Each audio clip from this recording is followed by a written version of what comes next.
देखिए हम लोग को पढ़ना है गॉस लॉ, लेकिन गॉस लॉ के पहले आपको पढ़ना है फ्लक्स, इलेक्ट्रिक फ्लक्स क्या होता है। लेकिन इसी गॉस लॉ में के अंतर्गत पढ़ा जाता है। गॉस लॉ चलेगा 2-3 क्लास, है ना। गॉस लॉ समझ लीजिए, गॉस लॉ में तो गॉस लॉ तो बाद में पढ़ेंगे, पहले हम लोग को एक टर्म पढ़ना है इसके अंतर्गत, इलेक्ट्रिक फ्लक्स। इलेक्ट्रिक फ्लक्स, देखिए फ्लक्स क्या होता है उस बात को समझिए। इलेक्ट्रिक फ्लक्स क्या होता है, देखिए फ्लक्स को हम लोग बहुत तरह से डिफाइन करते हैं। एक तो डिफाइन होता है कि मान ले जाके देखिए अभी बोर्ड पर लाइट अच्छा सा है या खराब सा, ही बताइए, गड़बड़ जल रहा है, ये बोलिए। अब देखिए लाइट जो होगा अब गड़बड़ा गया होगा, अंधेरा हो गया, तो लाइट थोड़ा बहुत कम है, तो दिख रहा होगा कि यहाँ देखिए अब फ्लक्स कम है, क्योंकि नंबर ऑफ फील्ड लाइन जो है यहाँ पर आपका, मतलब लाइट का जो है फोटोन पर सेकेंड कम गिर रहा था, अब फोटोन जो है पर सेकेंड ज्यादा आने लगा। तो ये जो है आपका क्या है, आपका यहाँ पर कि फ्लक्स का मतलब होता है जैसे इस पूरे एरिया से number of field line passing per unit area, यानी कहने का मतलब है कि इस एरिया पर अगर लाइट का फ्लक्स ज्यादा है, इसका मतलब हुआ कि इसमें लाइट का फोटोन जो है नंबर में ज्यादा आ रहा है। दो कंडीशन में आप, क्योंकि ये कंपैरिजन कर सकते हैं आप, कंपैरिजन का मतलब ये हुआ कि आप इस कंपैरिजन में आप ये कर सकते हैं कि अभी यहाँ फील्ड लाइन कम आया है तो फ्लक्स कम होगा, फील्ड लाइन ज्यादा आया है तो फ्लक्स ज्यादा होगा। यानी कि बात समझने की कोशिश कीजिए कि फील्ड लाइन से डिपेंडेंट है, लेकिन डिफिनीशन के अनुसार अगर पढ़िएगा तो पहले डिफिनीशन हम देख लेते हैं क्या है।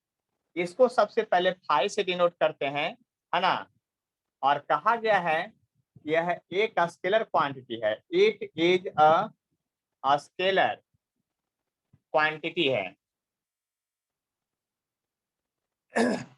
स्केलर क्वांटिटी है। It is defined as, it is defined as the dot product, dot dot product of electric field intensity, electric field intensity, the defined dot product of electric field intensity and area vector, area vector। यानी कि आप कह सकते हैं कि electric flux जो लिखेंगे आप, वह इलेक्ट्रिक फ्लक्स जो होगा आपका डी फाई जो होगा ई डॉट डी एस। देखिए यहाँ एस फॉर एरिया है, डी एस मतलब स्मॉल एरिया है।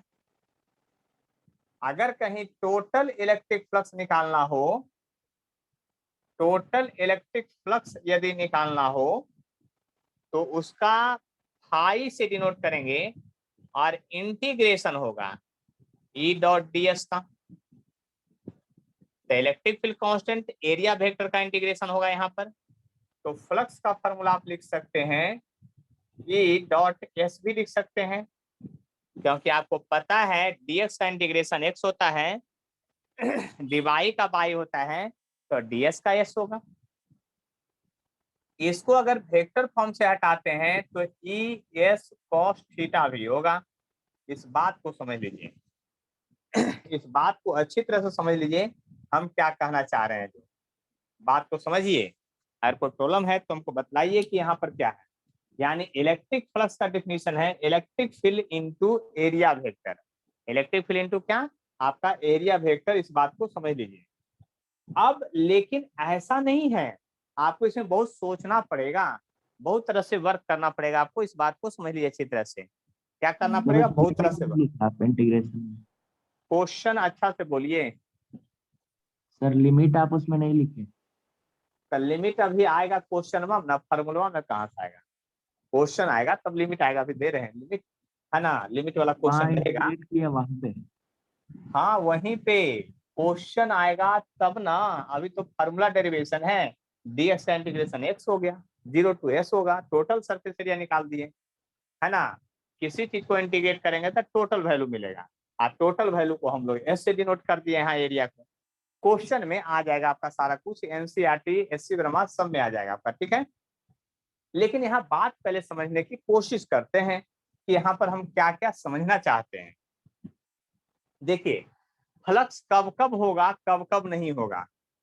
देखिए मेरा हाथ देखिए, मेरा हाथ देखिएगा, बहुत देख लीजिए, है ना। अब इस हाथ में जरा ध्यान से देखिएगा, इस हाथ में जरा ध्यान से देखिएगा। अगर यह मान लीजिए इलेक्ट्रिक फील्ड का लाइन है, ब्लैक पेन है जो इलेक्ट्रिक फील्ड का लाइन है, अगर यह लाइन ब्लैक पेन इधर से पार कर रहा है, ऐसे सट करके, हाथ से सट के पार कर रहा है, तो बताइए फ्लक्स होगा कि नहीं। ऐसे पार कर रहा है, ऐसे एकदम सट करके, टच करके पार कर रहा है, क्योंकि ये एरिया भी है, इलेक्ट्रिक फील्ड भी है। पेन इलेक्ट्रिक फील्ड के डायरेक्शन को इंडिकेट कर रहा है, ये पेन इलेक्ट्रिक फील्ड है, और दोनों यहाँ प्रेजेंट है। एरिया भी है, इलेक्ट्रिक फील्ड है, देख लीजिए, एरिया भी है, इलेक्ट्रिक फील्ड है, एरिया भी है, इलेक्ट्रिक फील्ड भी है। तो हम कह रहे हैं कि फ्लक्स यहाँ होगा कि नहीं, फ्लक्स किस कंडीशन में होगा वो आप समझ लीजिए अच्छा से। चलिए आपके पास और हाथ को ले आते हैं। अब देखिए ध्यान से, फ्लक्स क्या होगा वो समझ लीजिए। अब पेन ऐसे अंदर घुस के पार करेगा तब फ्लक्स होगा, या पेन ऐसे पार करेगा तब फ्लक्स होगा, या पेन ऐसे पार करेगा तब फ्लक्स होगा, या हर एक कंडीशन में फ्लक्स होगा, क्योंकि फील्ड भी है और एरिया भी है। किस कंडीशन में फ्लक्स हो सकता है, किस कंडीशन में फ्लक्स नहीं हो सकता, ये सोचना है। तो एक बात आपको बताते हैं, बचपन का खेल याद कीजिए। पिट्टो खेलोगे घर में, पिट्टो, पिट्टो समझते हैं ना, गेंद से मार मार के खेला जाता है। तो याद कीजिए, जिस समय गेंद आपको ऐसा आके ठोक दिया होगा तो मजा आ गया होगा, और जब गेंद ऐसे छू करके पार कर गया तो मजा नहीं आया होगा, बच गए होंगे। तो फ्लक्स वहां पर भी वही फ्लक्स था, वहां का फ्लक्स अलग तरह का था, यहाँ का फ्लक्स जो है आपका इलेक्ट्रिक फील्ड है। जब तक इलेक्ट्रिक फ्लक्स सबसे मैक्सिमम कब होगा, जब एरिया वेक्टर पर फील्ड नॉर्मली जाए, परपेंडिकुलर जाएगा तो फ्लक्स मैक्सिमम होगा, और एरिया वेक्टर के पैरेलली चला जाए तो फ्लक्स 0 होगा।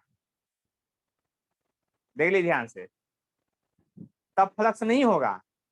कहे सर क्यों नहीं होगा, अब दूसरा मेथड समझिए। इससे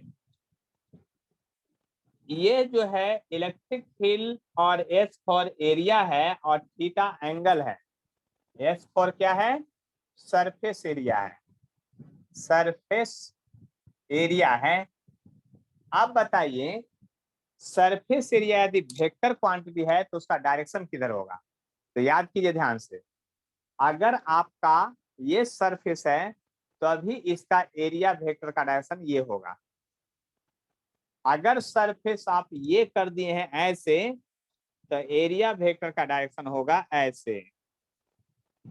अगर आप सरफेस कर दिए हैं ऐसे, तो एरिया वेक्टर का डायरेक्शन होगा ऐसे। बात समझिए, अगर सरफेस कर दिए तिरछा तो एरिया वेक्टर डायरेक्शन होगा उस पर नॉर्मल। यानी एरिया वेक्टर का डायरेक्शन ऑलवेज परपेंडिकुलर होता है ऑन द सरफेस। ये बात लिखने वाला है, इसको लिखते हैं पहले नोट पॉइंट में। Direction of area vector is always perpendicular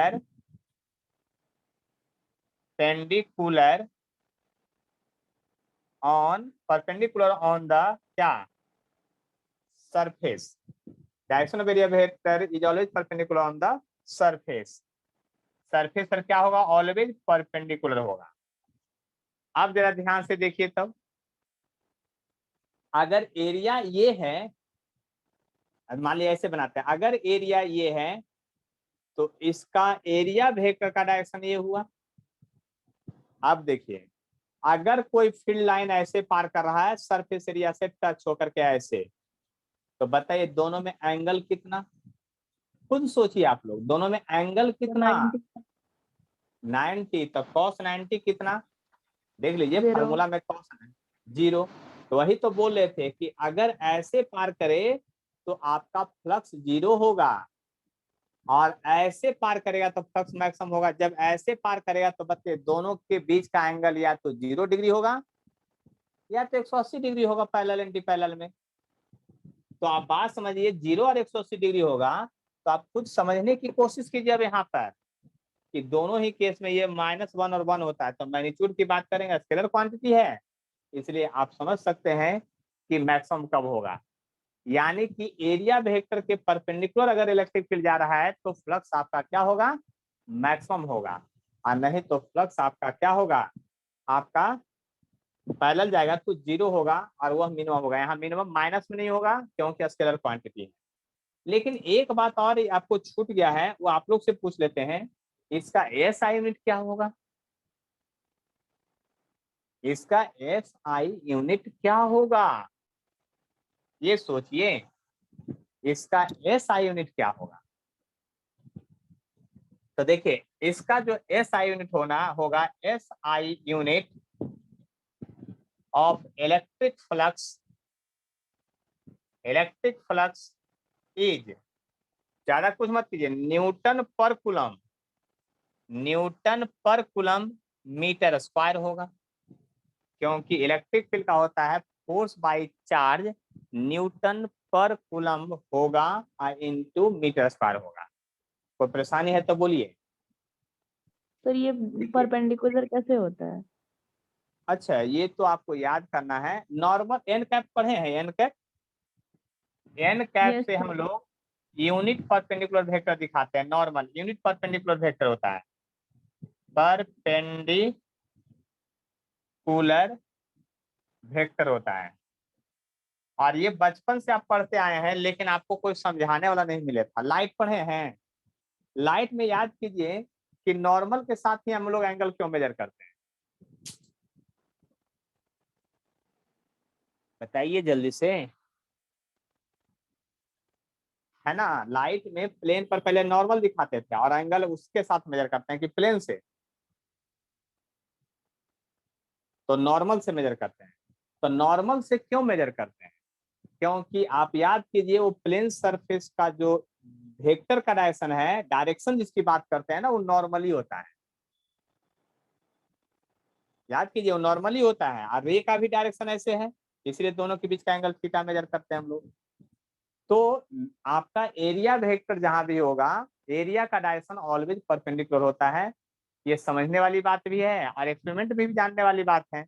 हम बोले ना कि आप हाथ ऐसे रख ले रहिए, इधर से कोई एगो ऑब्जेक्ट गेंद आके तेजी से ठोक दे, तब ज्यादा चोट लगेगा, नॉर्मली आएगा तब, या फिर एकदम छू करके ऐसे पार कर जाए तब, किस केस में फोर्स का अनुभव ज्यादा होगा?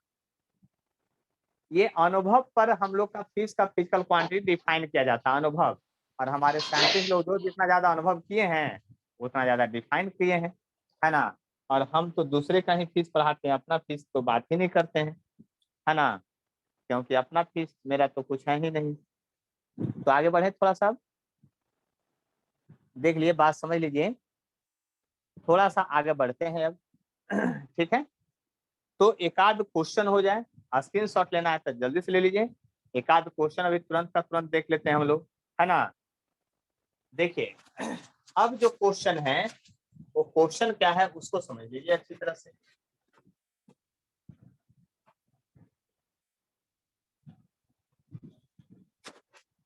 देखिए, क्वेश्चन ये है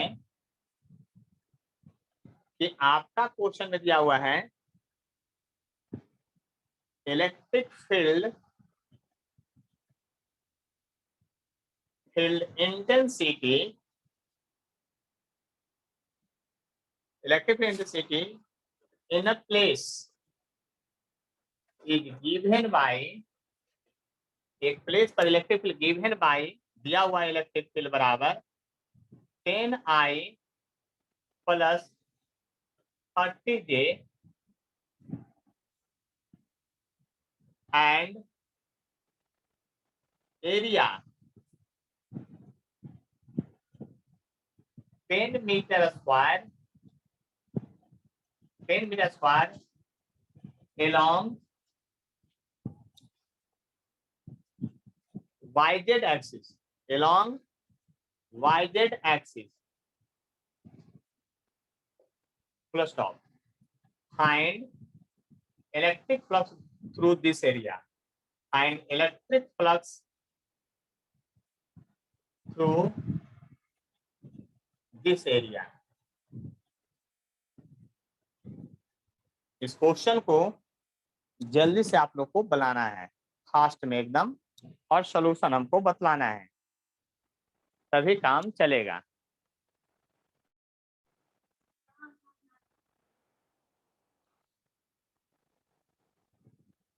find electric flux through this area, यही निकालना था आपको। देखिए कुछ नहीं करना है आपको, सबसे पहले इलेक्ट्रिक फील्ड वेक्टर जो है, उस इलेक्ट्रिक फील्ड वेक्टर की बात कीजिए। इलेक्ट्रिक फील्ड वेक्टर है 10I + 30J दिया हुआ है। अब एरिया वेक्टर की बात कीजिए। एरिया वेक्टर आपको कितना दिया हुआ है? एरिया वेक्टर दिया हुआ है 10 मीटर स्क्वायर दिया है असाइनमेंट में। लेकिन एरिया वेक्टर का डायरेक्शन किधर होगा? जल्दी से बोलिए, आप लोग बताइए। एरिया वेक्टर का डायरेक्शन IJ K क्या लिखूं मैं, मेरे को पता नहीं चल रहा है, जल्दी से बोलिए। Sir I. क्या लिखूं? I। सही आप बोले हैं, क्योंकि आप याद कीजिए मेरा हाथ को, यदि ये x है और ये y है तो एरिया बन गया, तो उसका डायरेक्शन इस पर परपेंडिकुलर होगा, यानी k हो जाएगा। अगर ये x और y है तो k हो गया, मतलब जो प्लेन लिखा रहेगा उसके परपेंडिकुलर वाला जो बचा रहेगा वही आपका एरिया वेक्टर का डायरेक्शन होगा। तो यहाँ पर तो लिखा हुआ है क्या? YZ है। क्या लिखा हुआ है? YZ है। तो बात समझ लीजिए अच्छी तरह से, हम क्या कहना चाह रहे हैं। यहाँ YZ है, तो YZ जब है तो बात को समझ लीजिए, YZ जब है तो यहाँ I होगा। अब I होगा तो आपको डॉट प्रोडक्ट नहीं करने आता है? नहीं करने आता है तो हम सिखाते हैं ना। जहां कुछ है, इतना ही एरिया दिया था, आगे तो दिया भी नहीं था, तो अपने से 0J मान लीजिए, और आपको डॉट प्रोडक्ट करना है ना, तो डॉट प्रोडक्ट करिएगा तभी फ्लक्स आएगा, क्योंकि फ्लक्स बराबर होता है E.ds होता है, यानी E.s होगा यहाँ पर। तो सामने सामने गुना कर लीजिए, तो 100 हो गया, I तो 0 हो गया, यानी इतना आपका फ्लक्स आ गया 100।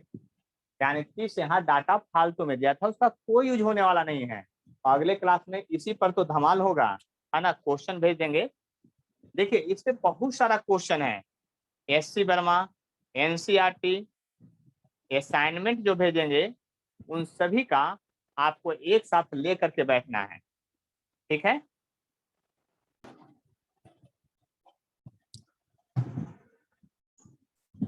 चलिए प्रियांशी अपना माइक ऑन कीजिए।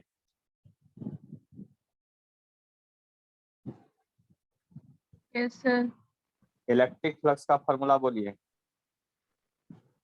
तो phi is equal to E into S। और E.s। E dot S।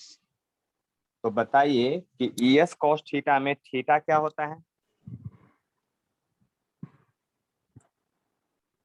Theta angle किसके बीच का?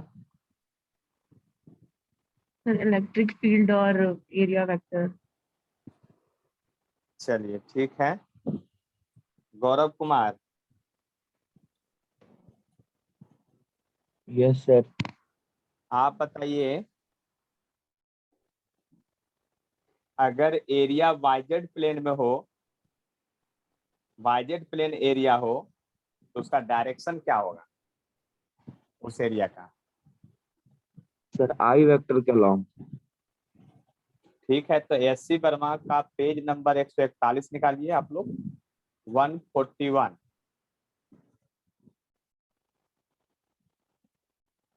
SC वर्मा का पेज नंबर 141।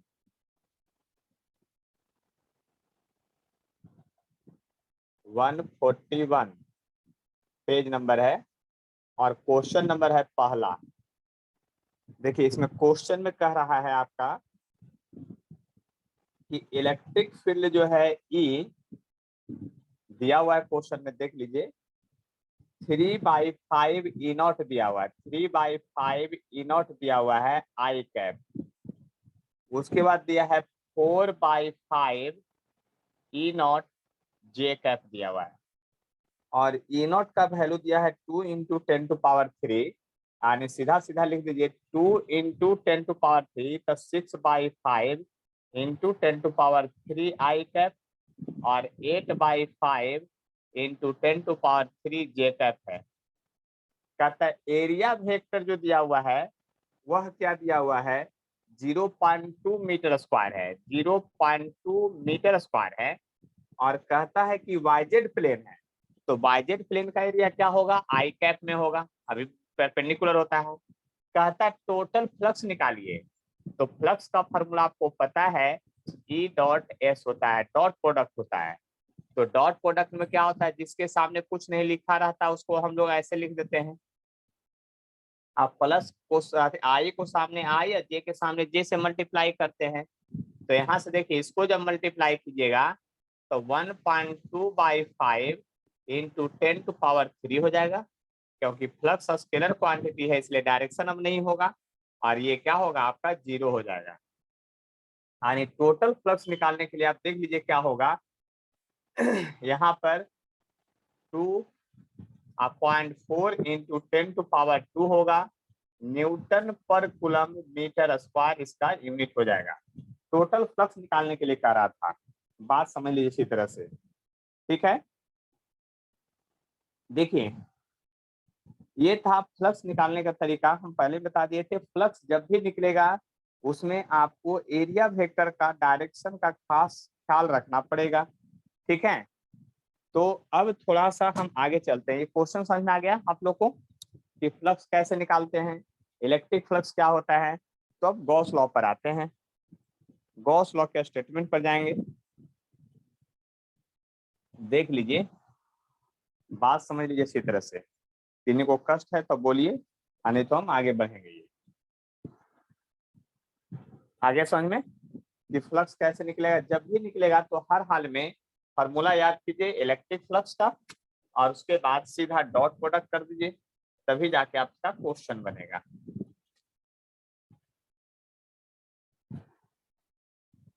चलिए अब आगे बढ़ते हैं और देखते हैं गॉस लॉ क्या होता है, उसको समझने की कोशिश करते हैं। गॉस लॉ है ना, जब गॉस लॉ की बात कीजिएगा तो क्या होगा, जब गॉस लॉ की बात करेंगे आप तो बात समझ लीजिए अच्छी तरह से हम क्या कहना चाह रहे हैं। स्टेटमेंट गॉस लॉ का क्या है, पहले स्टेटमेंट, स्टेटमेंट इनका स्टेटमेंट है कि total electric flux associated with close Gaussian surface is equal to mu naught times of charge, एक मिनट, इक्वल टू, पूरा लिख दीजिए अच्छा से, equal to the ratio, equal to the ratio of charge inside Gaussian surface to the electric permittivity, to the electric permittivity। यानी कि आप कह सकते हैं कि according to this total flux, the total flux को हम लोग इंडिकेट करते हैं ऐसे, उसको इंटीग्रेशन के साथ ऐसे, तभी टोटल फ्लक्स कहलाएगा। और टोटल फ्लक्स जो होगा रेशियो होगा charge inside Gaussian surface, charge सिर्फ गॉसियन है, to the Gaussian surface to electric permittivity. Electric permittivity किसको कहते हैं, एप्सिलॉन नॉट को कहते हैं। देख लिए, ध्यान से समझ लिए बात को, किसको कहते हैं, एप्सिलॉन नॉट को कहते हैं। यानी कि ये इनका क्या है, स्टेटमेंट है, और यही फॉर्मूला है, बात समझ लीजिए। अब देखिए यहाँ से फ्लक्स निकालने का दो मेथड हो गया आपको। पहली बात समझ लीजिए, ये स्टेटमेंट से भी निकलेगा, ये भी फ्लक्स निकालने का मेथड है। यानी बात समझ लीजिए अच्छी तरह से, हम क्या कहना चाह रहे हैं, इसी को आप ऐसा भी लिख सकते हैं, total flux equal to Q by epsilon naught. Total flux equal to Q by epsilon naught. इस बात को समझ लीजिए अच्छी तरह से। और जब इतना बात समझ गए तो ध्यान दीजिएगा कि गॉसियन सरफेस क्या है।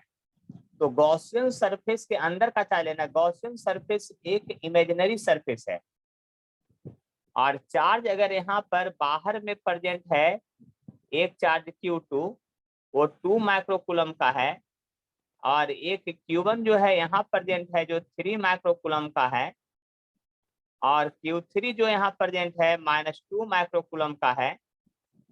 तो चार्ज जो लेना है सिर्फ गॉसियन सरफेस के अंदर का चार्ज लेना है, बाहर के चार्ज से हमको कोई मतलब नहीं है। यानी यदि ये गॉसियन सरफेस है, गॉसियन सरफेस है, तो चार्ज सिर्फ कहाँ का लेना है, गॉसियन सरफेस के अंदर का लेना है, बाहर का नहीं लेना है। किसी भी कंडीशन में बाहर का चार्ज को नहीं लेना है, बस इतना ही याद रखिएगा, चार्ज हर हाल में गॉसियन सरफेस के अंदर का होना चाहिए। और हमने कहा कि गॉसियन सरफेस क्या है, तो गॉसियन सरफेस एक इमेजिनरी सरफेस है। हाँ, लेकिन आपके सिलेबस में कितना इमेजिनरी सरफेस आएगा, तो 100% फिक्स्ड है आपका सिलेबस। आपको मात्र सोचना है 3 सिस्टम, एक आपका स्फेयर, दूसरा सिलेंडर, और तीसरा ट्यूब। इससे ज्यादा कुछ भी नहीं करना है। चाहे आप बोर्ड का एग्जाम देते हो, या जेईई मेन का, नीट का, या एडवांस का, कोई फर्क नहीं पड़ता है, सभी का सिलेबस इसका सेम ही है। यानी 3 सरफेस सोचना है, याद कर लीजिए, स्फेरिकल, सिलेंड्रिकल और क्यूब। तो खुद सोचिए आप लोग कि पॉइंट चार्ज के चलते कैसा गॉसियन सरफेस सोचिएगा, स्फेरिकल। स्फेरिकल चार्ज बॉडी के चलते कैसा गॉसियन सरफेस सोचिएगा, तो स्फेरिकल ही। लाइन चार्ज रहेगा तो सिलेंड्रिकल आ जाएगा, लाइन चार्ज रहेगा तो क्या होगा आपका, सिलेंड्रिकल आ जाएगा। और आपका बात समझ लीजिए कि लाइन चार्ज रहेगा सिलेंड्रिकल आ जाएगा। और अगर क्यूब बनाना है तो क्वेश्चन में प्लेट वगैरह सब दिया रहेगा। यानी कि स्टेटमेंट यही है इनका, बस सोच लीजिए, है ना। ये स्टेटमेंट है कि गॉस लॉ का स्टेटमेंट यही है कि टोटल फ्लक्स जब भी एसोसिएटेड होगा किसी भी गॉसियन सरफेस के अंतर्गत, तो आपका हर हाल में क्या होगा, टोटल चार्ज जो अंदर लेना। आज देखिए ये बाउंड्री लाइन नहीं है, ये बाउंड्री नहीं है, ऐसा मत समझिए कि ये सर्किल हो जाएगा। ये पूरा क्लोज वॉल्यूम है, जो क्लोज वॉल्यूम स्फेयर हो सकता है, आपका सिलेंड्रिकल हो सकता है, आपका क्यूब हो सकता है। इतना ही में आपको सोचना है टोटल फ्लक्स के बारे में। इस बात को समझ लीजिए अच्छी तरह से हम क्या कहना चाह रहे हैं। यानी कि ये गॉस लॉ का स्टेटमेंट था इतना। देख लीजिए, अगर कोई कष्ट है तो बोलिए, क्योंकि इसके बाद इनका प्रूफ देखेंगे हम लोग, गॉस लॉ का प्रूफ क्या होता है वो भी देखेंगे, ऐसे है सरफेस ना। को इमेजिन किया गया गॉसियन सरफेस। वो गॉस ने इमेजिन किया है। आप सरफेस बहुत सारा हो सकता है, लेकिन मैंने कहा ना कि आपका सिलेबस मात्र 3 पर है ना। और वह सिलेबस जो है कैसे किया गया है वो तो अभी एक्सप्लेन न पढ़ेंगे, हम तो अभी आगे बता दिया। अभी तो इनका स्टेटमेंट है, प्रूफ है, यूज करेंगे सिलेंडर के लिए, इसके लिए, तब अपने आप समझ में आपको आने लगेगा। मतलब हम पहले दिमाग में आपको दे दिए कि आपको सोचना है मात्र 3 तरह से, उतना ही आपका सिलेबस में क्वेश्चन रहेगा। ठीक है, तो इस गॉस लॉ का स्टेटमेंट समझ में आ गया। अब प्रूफ की बारी है। किसकी बारी है, प्रूफ की बारी है। तो अब प्रूफ बताते हैं इसका क्या है ना। बहुत सिंपल है। तो ये फॉर्मूला एक बार बता दीजिए ना, क्या फॉर्मूला, वो वाला फाई। ये तो फॉर्मूला आपको लिखा हुआ है, हाँ वो तो इलेक्ट्रिक फ्लक्स वाला है, ये फाई। हाई इलेक्ट्रिक फ्लक्स है, इसी को तो सर फाई इधर कहते हैं, उसके उसके बगल में। Q by epsilon not. ये फॉर्मूला सर है, ये ऊपर में, स्टेटमेंट है, ऊपर में सर, ऊपर में लेफ्ट साइड। वो भी एप्सिलॉन नॉट है। 1/4 पढ़े हैं सब जगह, कांस्टेंट वो कांस्टेंट है। सर लेफ्ट साइड बोल रहे हैं। ई डॉट डी एस इसी पर तो अभी क्वेश्चन बनाए हैं, फ्लक्स गॉस लॉ।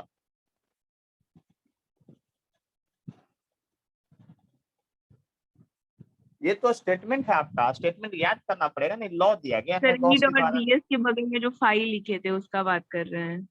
तो फाई किसको कहते हैं, उसी को कहते हैं, उसी का नाम है ई डॉट डी एस के इंटीग्रेशन को ही फाई कहते हैं। वो समझ गए। ठीक है, पिछला क्लास का लगता है याद नहीं किए हैं सब हम जो बताए हैं। नहीं नहीं सर, समझ गए वो। चलिए यहाँ देखिए प्रूफ। देखिए सबसे पहले मानते हैं let a point charge present at a point charge q present at point O। देखिए एक पॉइंट चार्ज जो है O पर प्रेजेंट है, Q है जो एक पॉइंट चार्ज है O पर क्या है, प्रेजेंट है आपका O पॉइंट पर, है ना। देखिए ध्यान समझिएगा, we draw a spherical Gaussian surface around it of radius r। we draw a spherical Gaussian surface, क्योंकि पॉइंट चार्ज के चलते स्फेरिकल होगा। we draw a spherical Gaussian surface of radius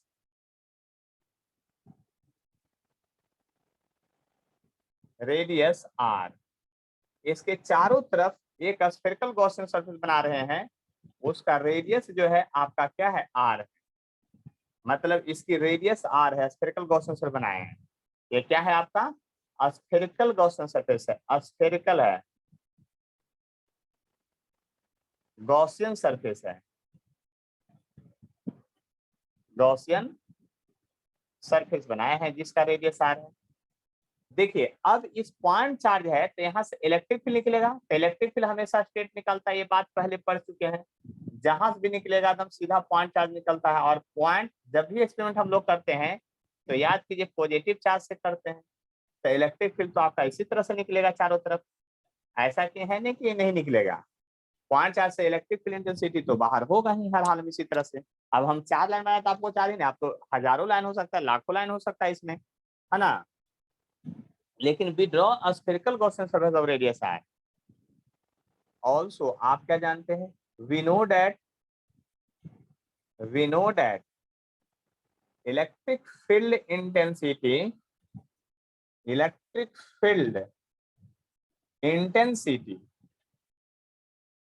due to point charge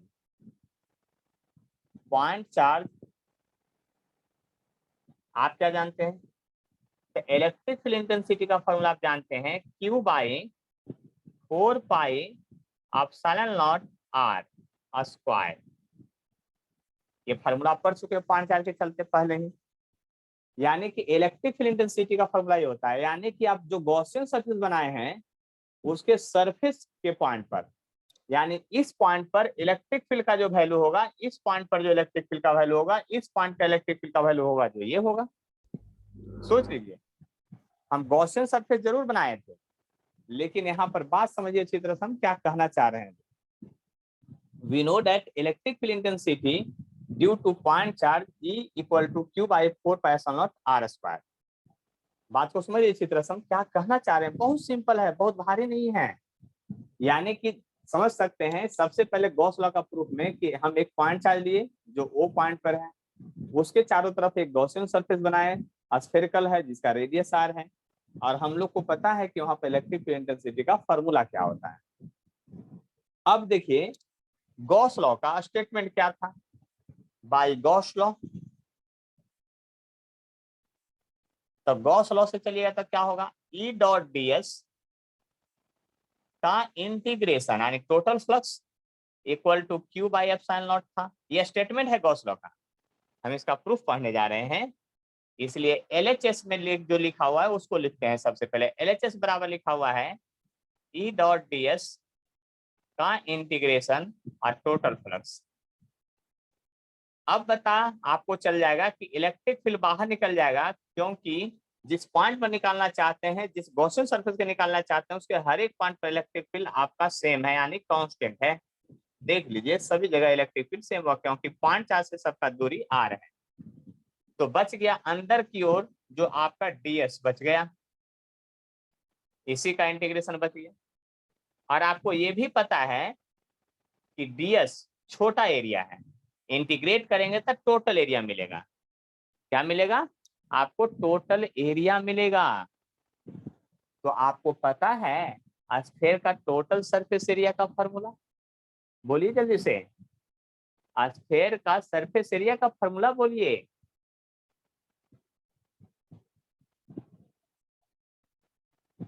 किसी को नहीं पता है? Sphere का सरफेस एरिया का फॉर्मूला बताइए। सर 4/3 पाई r। Very good. और कोई बोलिए। 4 pi r square।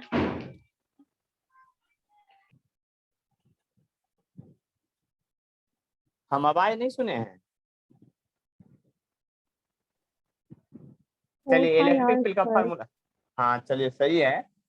अब बताइए ये सब भी फॉर्मूला 7वां 8वां क्लास का हम ही याद करेंगे, चलिए कोई बात नहीं। देखिए इलेक्ट्रिक फील्ड का वैल्यू यहाँ निकाला हुआ था, उस वैल्यू को पुट करते हैं। Q/4 पाई ε0 डिस्टेंस का स्क्वायर था, इनटू एरिया, स्फीयर है इसलिए 4 पाई r स्क्वायर होगा। आप लोगों ने कहा 4 पाई r स्क्वायर कट जाएगा, आगे आपका Q/ε0 बच गया। और यही तो क्या है? LHS, और यही तो क्या है? RHS है। तो आपका प्रूफ नहीं हो गया? इसी को तो प्रूफ कहते हैं कि LHS = RHS आ गया। आप समझ लीजिए कि गॉस ने जो कहा था वो बात सही है, अब तो प्रूफ भी हो गया है ना। तो गॉस ने ये प्रूफ करके दिखा दिया कि टोटल जो फ्लक्स होगा किसी भी क्लोज गॉसियन सरफेस के साथ जो जुड़ा हुआ रहेगा ना, वह हर हाल में आपका Q/ε0 के बराबर होगा। यानी ये फॉर्मूला आपका 100% सत्य है। अब इसी फॉर्मूला को कहीं ऐसा लिखा रहता है E.ds का इंटीग्रेशन इक्वल टू Q/ε0, और कहीं लिखिएगा इसी फॉर्मूला को टोटल फ्लक्स भी कहते हैं, इक्वल टू Q/ε0। मतलब फॉर्मूला तो एक ही है, लिखने का स्टाइल अलग अलग है। कोई परेशानी है, कोई प्रॉब्लम है तो बतलाइए।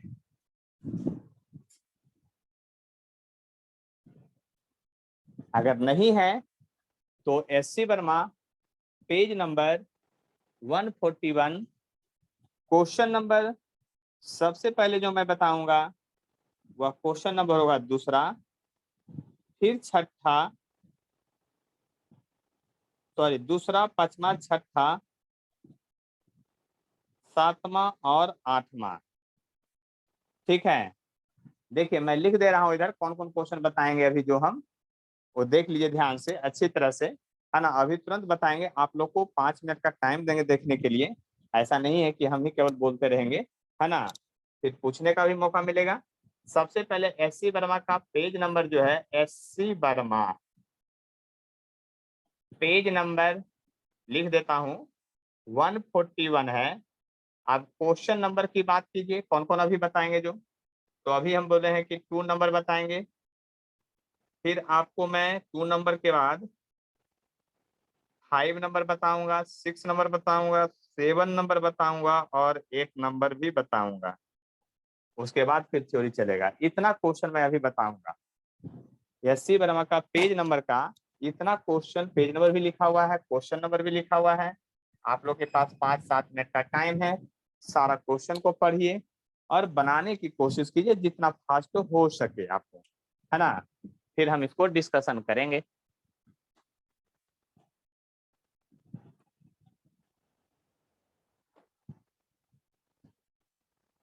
चलिए देखिए मैं डिस्कस करता हूँ बारी बारी से सारा क्वेश्चन। देखिए 2 नंबर क्वेश्चन में क्या कहता है उसको समझिएगा। कहता है a charge q uniformly spread over a rod of length l, consider a hypothetical cube। एक क्यूब को कंसीडर किया गया है, वो भी हाइपोथेटिकल काल्पनिक क्यूब है। तो पहले तो मैं क्यूब बना लूंगा, उसके बाद ही डिस्कशन करेंगे हम आपसे।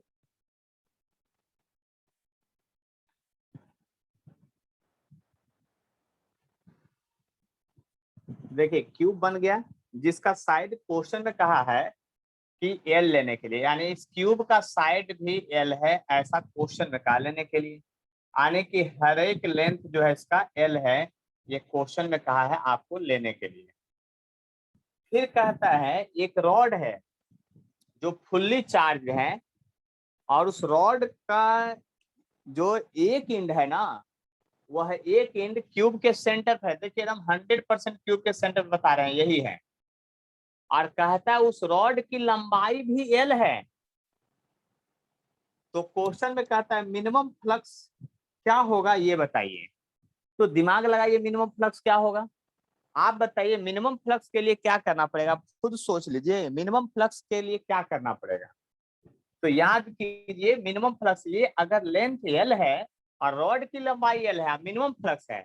आप सोचिए कि अपने रूम में आप बैठे हुए हैं, तो मिनिमम फ्लक्स के लिए मिनिमम चार्ज अंदर चाहिए, और मिनिमम चार्ज यदि अंदर चाहिए तो रॉड का लंबाई कम से कम रूम के अंदर होना चाहिए। तो उस रॉड को अरेंज कैसे करिएगा, डायगोनली किस प्रकार से कीजिएगा कि minimum length of rod room के अंदर रहे, बाकी रूम से बाहर निकल जाए, लेकिन एक इंच सेंटर पर रखना है। ये कंडीशन अप्लाइड है। आप लोग खुद सोच के बोलिए क्या करें हम, सोच लीजिए हम क्या कहना चाह रहे हैं।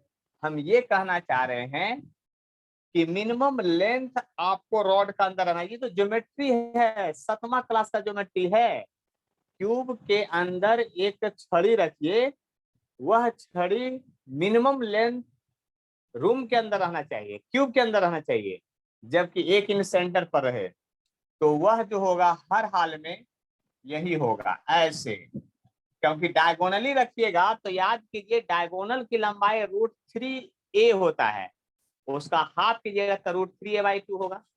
और सीधा अगर दीवार के दीवार एंड से एंड पार कर दिएगा तो आपका ये लेंथ यहां से l/2 रहेगा अंदर और l/2 रहेगा बाहर, आधा लेंथ अंदर रहेगा। तो अब आप को गॉस लॉ अप्लाई करना है कि इसके अंदर टोटल फ्लक्स कितना है। तो आपको गॉस लॉ अप्लाई करना है, तो सरफेस के अंदर चार्ज भी तो q/2 ही रह जाएगा, बाकी चार्ज बाहर निकल जाएगा। क्वेश्चन में यही बात समझना था। और टोटल फ्लक्स जो होगा, फार्मूला पढ़े हैं चार्ज बाई एप्सिलॉन नॉट, लेकिन यहाँ चार्ज तो आधा है, इसलिए q/2 एप्सिलॉन नॉट आपका आंसर हो गया। देखिए कितना छोटा क्वेश्चन बन गया। क्वेश्चन को समझिए, आप इसके नेचर को समझना पड़ेगा। गॉस लॉ का क्वेश्चन बहुत इजी होता है ना। और जरा ध्यान से देखिएगा, तब बात काम करेगा आगे की क्या होता है। देखिए 5वां नंबर क्वेश्चन हम बताने के लिए इसके बाद बोले थे। तो देखिए 5th नंबर प्रॉब्लम क्या है उसको भी देख लीजिए आप लोग ध्यान से, 5वां नंबर प्रॉब्लम को देखिए। 5th नंबर जो प्रॉब्लम है कहता है charge q is placed at the centre of cube, find the flux of electric field through the 6th surface of the cube. कहता है एक पॉइंट चार्ज है जो क्यूब के सेंटर पर रख दिया गया है। एक पॉइंट चार्ज जो है क्यूब के सेंटर पर रख दिया गया है। तो कहता है 6 सरफेस, क्यूब में कई सरफेस, 6 गो कि 8 गो, बोलिए जल्दी से। क्यूब का कितना सरफेस, 6 सरफेस। हाँ तो 6 सरफेस के चलते फ्लक्स पूछ रहा है, और सेंटर पर चार्ज क्यू रख दिया है। जब सेंटर पर चार्ज क्यू रख दिया है तो ये गॉसियन सरफेस का काम कर रहा है। ये आपका जो है क्यूब जो है ये क्यूबिकल गॉसियन सरफेस हो गया, गॉसियन सरफेस हो गया, ये क्यूबिकल गॉसियन सरफेस हो गया। और गॉस लॉ क्या कहता है, टोटल फ्लक्स जो होगा किसी भी क्लोज सरफेस के अंदर, वॉल्यूम के अंदर, वह हर हाल में हर हाल में चार्ज बाई एप्सिलॉन नॉट के बराबर होगा। तो according to question total flux जो होगा Q बाई एप्सिलॉन नॉट होगा, और यह जो होगा थ्रू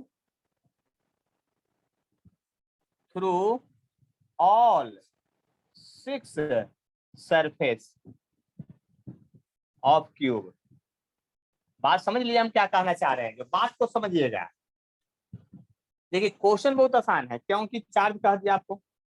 आप छठा नंबर में आते हैं। देखिए छठा नंबर क्वेश्चन जो आपके पास है, उसमें क्या किया है, उसमें एक प्लेट बनाया है ना। आप प्लेट के अंदर चार्ज को रखा है। तो देखिए आप ध्यान से समझिएगा मेरी बात को, आप बाद में समझेंगे, पहले मेरे को फिगर बना लेने दीजिए और तब मजा आ जाएगा। फिर हम तो कहीं गए हैं, पहले मेरे को फिगर बनाने दीजिए, उसका बिल्कुल मजा आ जाएगा। क्वेश्चन का इतना आसान होता है ना कि आप सोच करके दंग रह जाइएगा। देखिए क्वेश्चन में कहता है एक चार्ज क्यू को a/2 डिस्टेंस पर रख दिया गया है एक प्लेट से। देखिए क्वेश्चन को जरा ध्यान से समझिएगा। क्वेश्चन जो आपके बुक में फिगर दिया है ना, उस फिगर को अगर समझिएगा तो फिगर में जो रेड कलर से मैं घुमाऊंगा उतना ही फिगर आपका दिया, बाकी ब्लैक कलर वाला भूल जाइएगा। इतना दिया है वो, ये सरफेस दिया है क्यूब में। आपको क्वेश्चन में सिर्फ ये नीचे वाला सरफेस दिया है, जो अभी रेड से हम घुमा रहे हैं, ये सरफेस दिया है।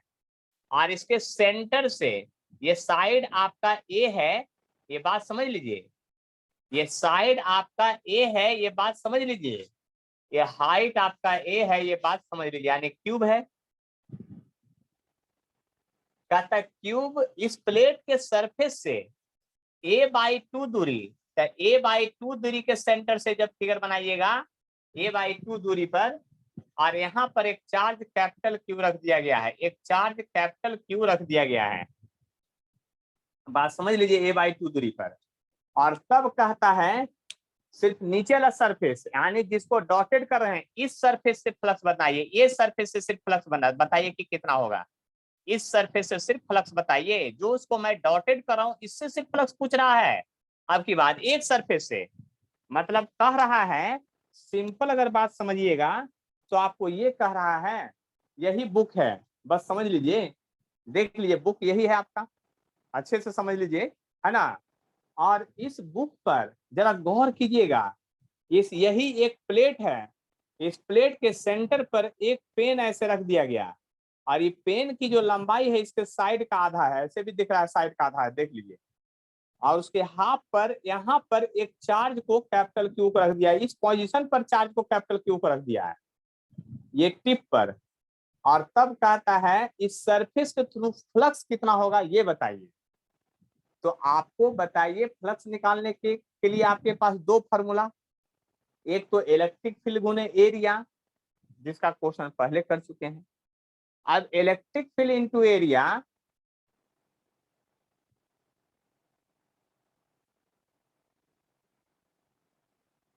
क्या होगा आप समझ लीजिए, है ना।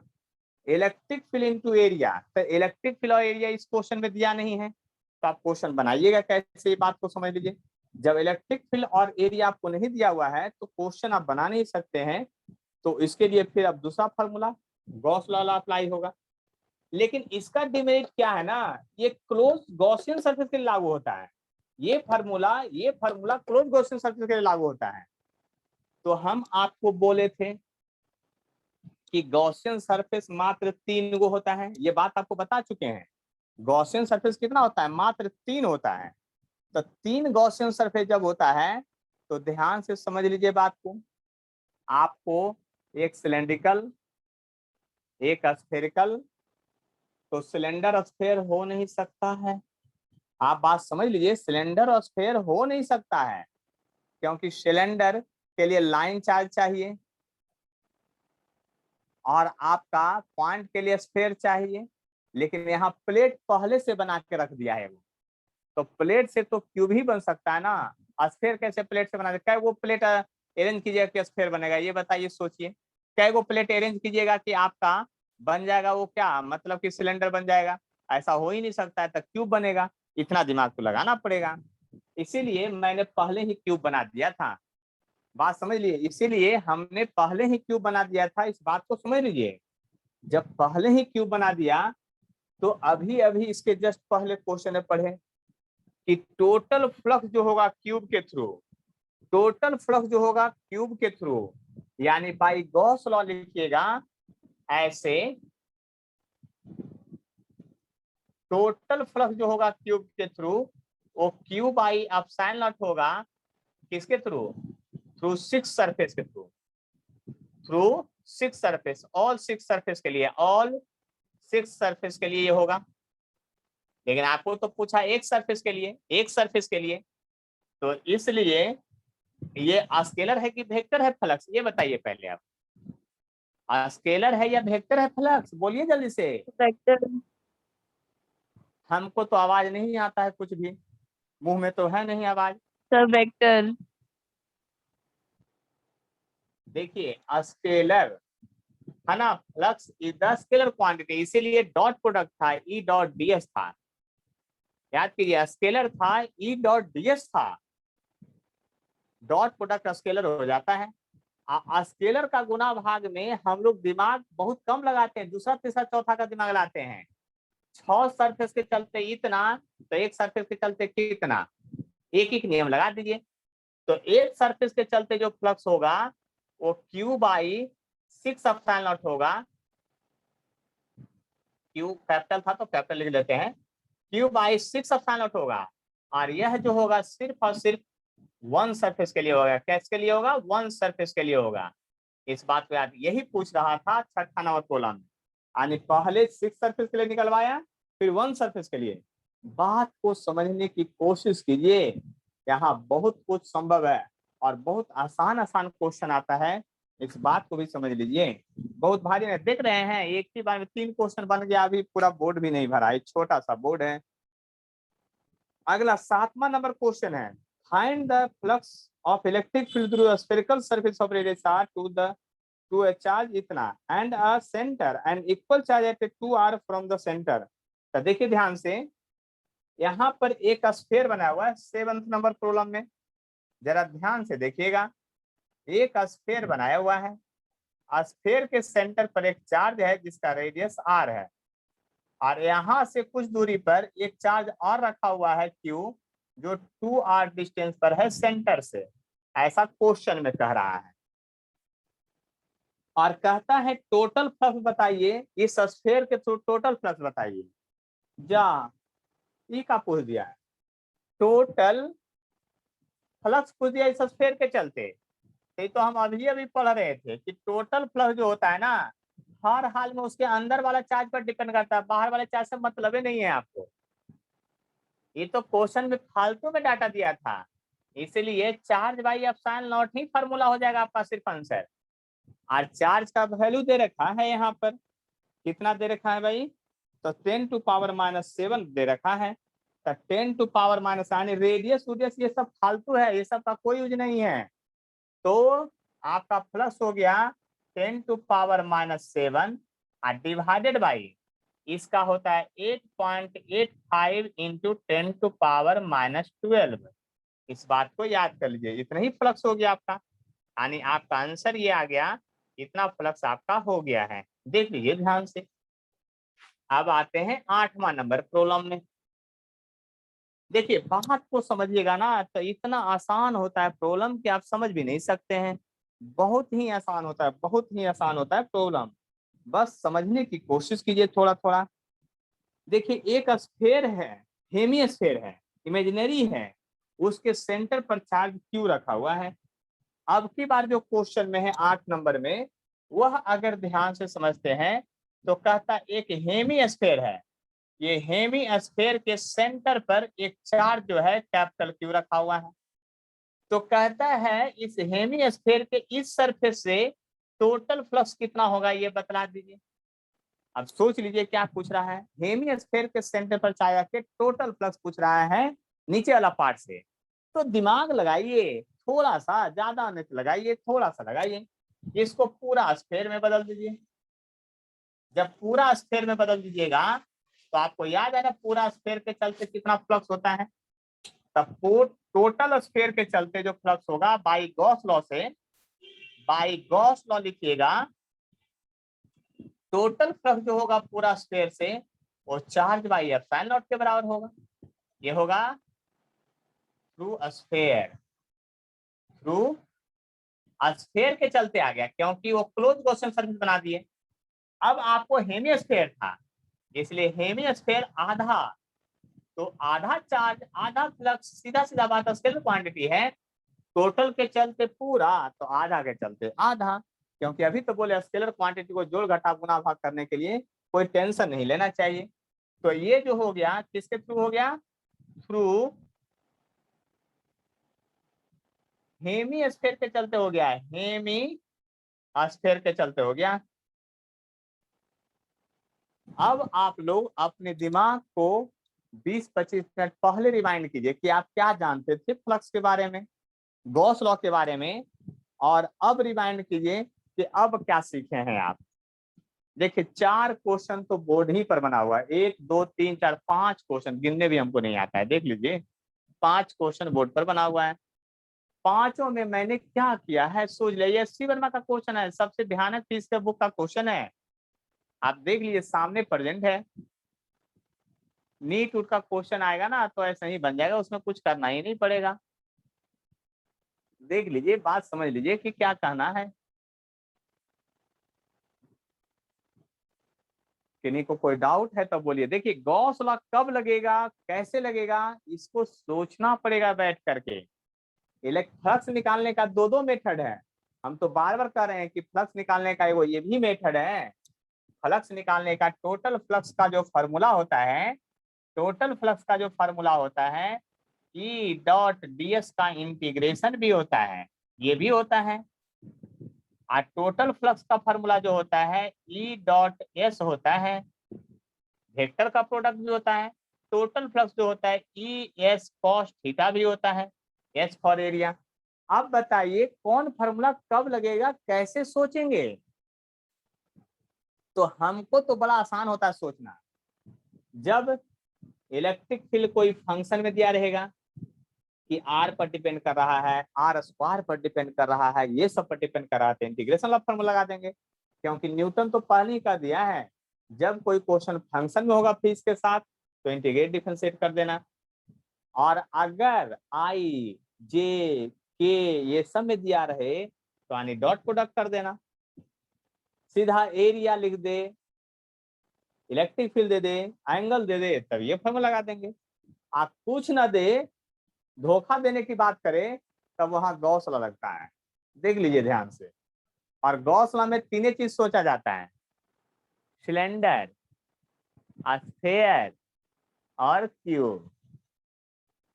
और किन्हीं को कोई डाउट है, प्रॉब्लम है तब बोलिए।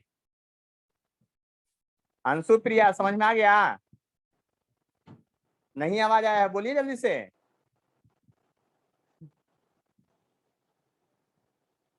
चलिए प्रियांशी समझ में आ गया।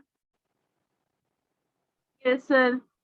गौरव आपको कोई शिकायत, Yes, कोई sir. शिकवा है तो बोलिए। No sir. नहीं ना है।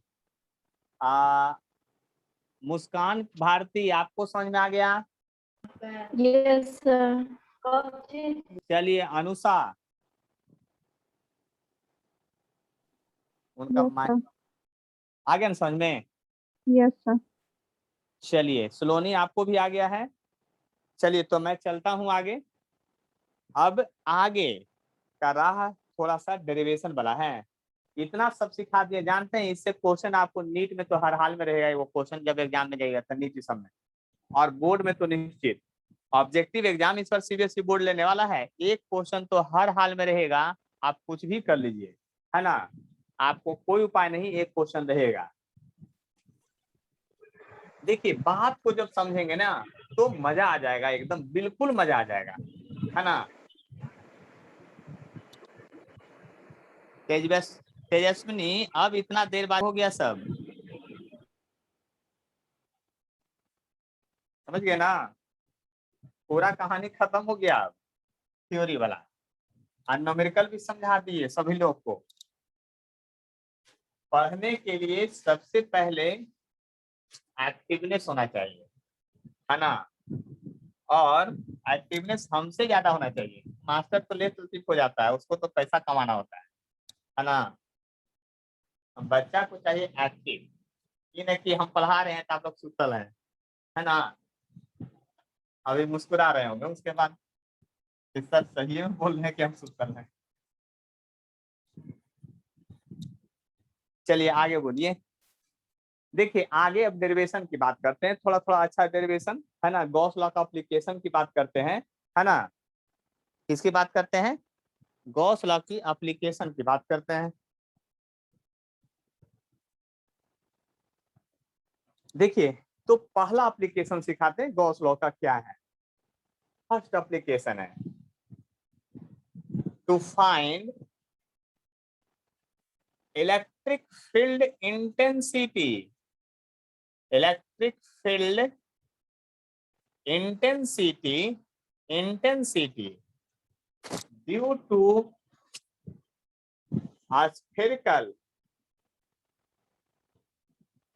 spherical charged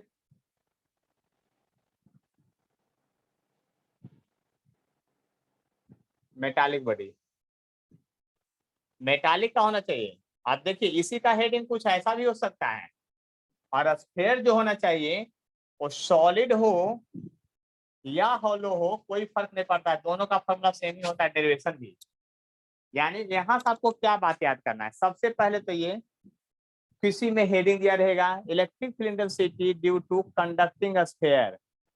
अब सोच लीजिए हम भी वही चीज लिखे हैं, electric field intensity to conducting sphere ही लिखे हैं, लेकिन उसको बढ़ा चढ़ा के थोड़ा लिखे हैं electric field intensity due to spherical charge metallic body. उसी को कंडक्ट स्फीयर भी कहेंगे, मेटल कंडक्टिंग होता है। अब वो सॉलिड हो चाहे हॉलो हो, दोनों का डेरिवेशन 100% सेम ही होगा, कोई अंतर नहीं होगा, बस इतना समझ लीजिए, कोई अंतर नहीं होगा। तो सबसे पहले केस फर्स्ट में चलते हैं।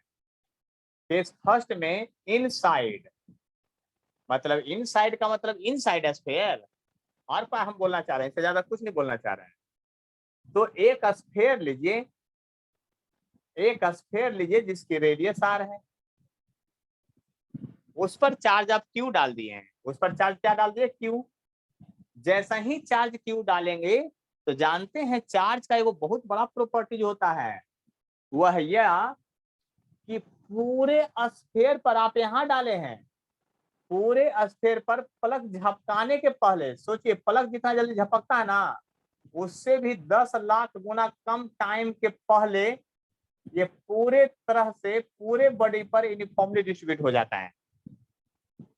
मतलब सोच लीजिए आप यहाँ चार्ज रखिए, आप पलक जितना देर में झपकाते हैं ना, उससे भी 10 लाख गुना कम टाइम में ये पूरे सरफेस पर फैल जाएगा यूनिफॉर्म रूप से। मतलब डिस्ट्रीब्यूशन मेटल सरफेस पर हमेशा यूनिफॉर्म होता है, इस बात को याद कर लीजिए। एक बात ध्यान से सुन लीजिए, हम क्या क्या बोले, ये सब पॉइंट लिखवाएंगे नहीं। मेटल सरफेस कैसा भी हो, चाहे स्फीयर हो, चाहे सिलेंडर हो, चाहे प्लेट हो, चाहे कुछ भी हो, हर हाल में चार्ज जब रखिएगा ना तो पूरे सरफेस पर यूनिफॉर्म रूप से फैल जाएगा आपको 100%। और जो कभी भी आप बात समझ लीजिए हम क्या क्या बोल रहे हैं, ये सब बातें आपको हर हाल में याद नहीं रखना पड़ेगा, कोई उपाय नहीं है, समझना पड़ेगा कि चार्ज को जब भी आप किसी भी मेटल सरफेस पर रखेंगे तो यूनिफॉर्म रूप से डिस्ट्रीब्यूट होगा हर हाल में, और तुरंत होगा, क्योंकि इलेक्ट्रिक फील्ड जो चलती है वो स्पीड ऑफ लाइट से, पहले बता चुके हैं, इलेक्ट्रिक फील्ड जो चलता है स्पीड ऑफ लाइट से, और इलेक्ट्रिक फील्ड ही चार्ज पर फोर्स लगाता है और उसको यूनिफॉर्म रूप से सबको डिस्ट्रीब्यूट कर देता है। दूसरा पॉइंट, मेटल बॉडी के अंदर आपका किसी भी कंडीशन के अंदर एक्सेस चार्ज नहीं पाया जाएगा। हमने कहा एक्सेस चार्ज पाया नहीं जाएगा, यानी कि मेटल स्फीयर सॉलिड हो या हॉलो हो, चार्ज ऊपर रखिए या अंदर रखिए, अंदर में जो भी चार्ज रखेंगे वो सीधा बाहर चला जाएगा, और अंदर में एक्सेस चार्ज कभी नहीं पाए, एक्सेस चार्ज मतलब जो एक्स्ट्रा चार्ज रखे हैं वो कभी नहीं पाया जाएगा। इसका भी मैं डेरिवेशन बताऊंगा अगले चैप्टर इलेक्ट्रोस्टैटिक, क्योंकि अंदर का पोटेंशियल वोल्टेज ज्यादा होता है और बाहर का वोल्टेज कम होता है। और आपको पता है चार्ज ऑलवेज जो फ्लो करता है हाई वोल्टेज से लो वोल्टेज फ्लो कर जाता है। और क्यों होता है इसका प्रूफ भी है, अंदर वोल्टेज ज्यादा होता है उसका प्रूफ हम बताएंगे आगे। तो अभी तो फिलहाल यही याद रखना है कि चार्ज अंदर रखिए या बाहर, वह चार्ज हर हाल में बाहर के सरफेस पर फैल जाएगा। और आपको इलेक्ट्रिक फील्ड निकालना कहाँ है ये बात बताइए, इनसाइड में किसी पॉइंट पर निकालना है। तो जिस पॉइंट से निकालना है वहां से होता हुआ एक गॉसियन सरफेस कीजिए दीजिए, वहां से होता हुआ एक गॉसियन सरफेस कीजिए, जहां इलेक्ट्रिक फील्ड निकालना रहे वहां से होता हुआ एक गॉसियन सरफेस निकालिए और इसकी रेडियस स्मॉल r मानिए, जो भी मान लीजिए गॉसियन सरफेस का।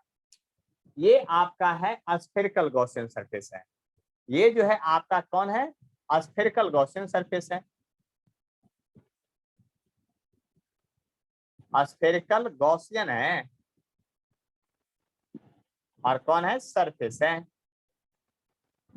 आप बताइए चार्ज इनसाइड गॉसियन सरफेस क्या होगा, खुद बोलिए आप, क्योंकि इनसाइड की बात है। चार्ज इनसाइड गॉसियन सरफेस क्या होगा, आप खुद बोलिए क्या होना चाहिए। तो 0 होना चाहिए, क्योंकि चार्ज तो सब सरफेस पर प्रेजेंट हो जाता है मेटल में।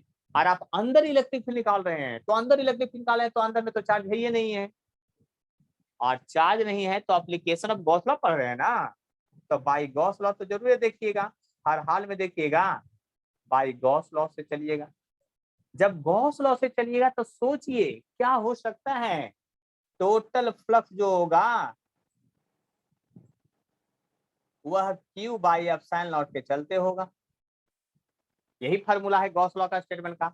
आज चार्ज अंदर 0 है तो यहाँ 0 पुट कीजिएगा और इस सबसे डिवाइड कीजिएगा तो इलेक्ट्रिक फील्ड क्या होगा, 0 हो जाएगा। देखिए प्रूफ हो गया ना कि इलेक्ट्रिक फील्ड जो है मेटल बॉडी के अंदर नहीं पाया जाता है। यही बात तो पल लिखाए थे वो प्रॉपर्टीज में, और आज प्रूफ करके दिखा दिए हैं मेटल बॉडी के अंदर इलेक्ट्रिक फील्ड पाया नहीं जाता है। चाहे मेटल बॉडी स्फीयर हो चाहे कैसा भी हो उसके अंदर नहीं पाया जाएगा, क्योंकि चार्ज ही नहीं उसके पहले पाया जाता है। तो ये हुआ आपका पहला डेरिवेशन इनसाइड के लिए। अब मैं दूसरा डेरिवेशन की बात करूंगा, बात समझ लीजिए। दूसरा जो डेरिवेशन है आपका केस सेकेंड में जो है फॉर आउटसाइड के लिए निकालना चाहते हैं। किसके लिए, आउटसाइड के लिए। तो आउटसाइड के लिए जब निकालिएगा, आउटसाइड के लिए तो जरा गौर कीजिए, एक स्फीयर फिर से बनाना पड़ेगा आपको, कोई उपाय तो है नहीं आपके पास, एक स्फीयर बनाना पड़ेगा। इस स्फीयर की रेडियस कैपिटल R होगी, इस पर आप चार्ज पूरा दे चुके होंगे 100%। जब चार्ज देंगे तो ये चार्ज पूरा इस स्फीयर पर फैल जाएगा 100%। कितना स्पीड में फैलेगा, स्पीड ऑफ लाइट से फैलेगा। अब यहाँ पर गौर कीजिए, यहाँ से इलेक्ट्रिक फील्ड जो है आपका कहीं पे निकालना है, तो वहां से होता हुआ एक गॉसियन सरफेस बनाइएगा आप, ऐसा देख लीजिए ध्यान से, वहां से होता है एक गॉसियन सरफेस बनाइएगा जिसका रेडियस R मानिएगा, क्योंकि आउटसाइड वाला बात बोला था, आउटसाइड निकालना था ना, देख लीजिए, क्योंकि आउटसाइड आपको निकालना था, तो आउटसाइड निकालना था तो याद कीजिए ये रेडियस R है। तो ये हुआ आपका spherical Gaussian surface, spherical Gaussian surface हो गया जिसकी रेडियस R है। तो अब यहां आप लिख सकते हैं चार्ज इनसाइड गॉसियन सरफेस कितना हुआ, charge inside Gaussian surface, Gaussian surface क्या होगा उस बात को समझ लीजिए। देखिए यहां पर बात समझिएगा तो बहुत आसान है। कहिए क्या आसान है सर, तो मान लिया जाए ये स्फीयर है, इस स्फीयर के बाहर यहां से घेरिए, तो भी उसके अंदर चार्ज जो यहाँ प्रेजेंट है Q वही रहेगा, ऐसा नहीं कोई दूसरा चार्ज आ जाएगा। इस स्फीयर को चारों तरफ से घेर लीजिएगा, तो इसके अंदर अगर चार्ज Q डाले हैं तो वही चार्ज यहाँ रहेगा। बड़ा स्फीयर खींचिएगा तो भी चार्ज उतना ही रह जाएगा, और बड़ा स्फीयर बाहर खींच लीजिए, यानी इसके चलते इलेक्ट्रिक फील्ड यहाँ निकालिए, इसके चलते इलेक्ट्रिक फील्ड यहाँ निकालिए, इसके चलते इलेक्ट्रिक फील्ड यहाँ निकालिए। जहां से निकालिएगा एक गॉसियन सरफेस बनाइएगा, क्या बनाइएगा आप, एक गॉसियन सरफेस बनाइएगा। लेकिन उस गॉसियन सरफेस के, हर एक गॉसियन सरफेस का जो एग्जांपल है बताएं, उसके चलते हर हाल में चार्ज इनसाइड गॉसियन सरफेस जो इस पर रखे होंगे वही होगा, यानी इस पर चार्ज अगर क्यू रखे हैं तो वही चार्ज यहाँ होगा। आज जैसा ही पता चल गया कि गॉसियन सरफेस के अंदर चार्ज क्या है, तो गॉस लॉ तो लगेगा आपको हर हाल में, तो बाई गॉस लॉ से चलिएगा। क्या लिखिएगा, ई डॉट डी एस का integration Q by epsilon not होता है ऐसे। अब देखिए, आपको निकालना है इलेक्ट्रिक फील्ड, हमको निकालना है इलेक्ट्रिक फील्ड, लेकिन इस गॉसियन सरफेस जो है स्फेरिकल है। क्यों स्फेरिकल है भाई? क्योंकि स्फेयर के चारों तरफ खींचे तो स्फेरिकल ही होगा, लाइन के चारों तरफ खींचेंगे तो सिलेंड्रिकल होगा। तो याद कीजिए, अब इस स्फेयर का सरफेस एरिया लिखना है यहाँ पर, क्योंकि इसका इंटीग्रेशन टोटल सरफेस एरिया ही बता रहा है। तो टोटल सरफेस एरिया का इंटीग्रेशन 4 पाई आर स्क्वायर होगा स्फेयर के लिए, और यहाँ चार्ज बाई एप्सिलॉन नॉट होगा। तो इलेक्ट्रिक फील्ड का जो यहाँ से फार्मूला आ जाएगा वह क्या आ जाएगा वो सोचिए। चलिए मैं इधर लिख देता हूँ। इलेक्ट्रिक फील्ड का जो फार्मूला आ जाएगा आपको हर हाल में, वह हो जाएगा Q by 4 pi epsilon not distance का स्क्वायर हो जाएगा। समझने का कोशिश कीजिए, ये फार्मूला लगता है कभी आप पहले पढ़े हैं, देख लीजिए ध्यान से। यह फार्मूला लगता है कहीं पढ़े हैं, किसका फार्मूला ये आ रहा है पहले, ये बताइए। ये किसका इलेक्ट्रिक फील्ड का फार्मूला है, जल्दी से बोलिए, Sir, due to point charge. बोलिए जल्दी से। Due to point charge. Due to point charge है, तो इसका मतलब क्या हुआ, पॉइंट चार्ज का इलेक्ट्रिक फील्ड का फार्मूला भी यही था, Q by 4 pi epsilon naught R square.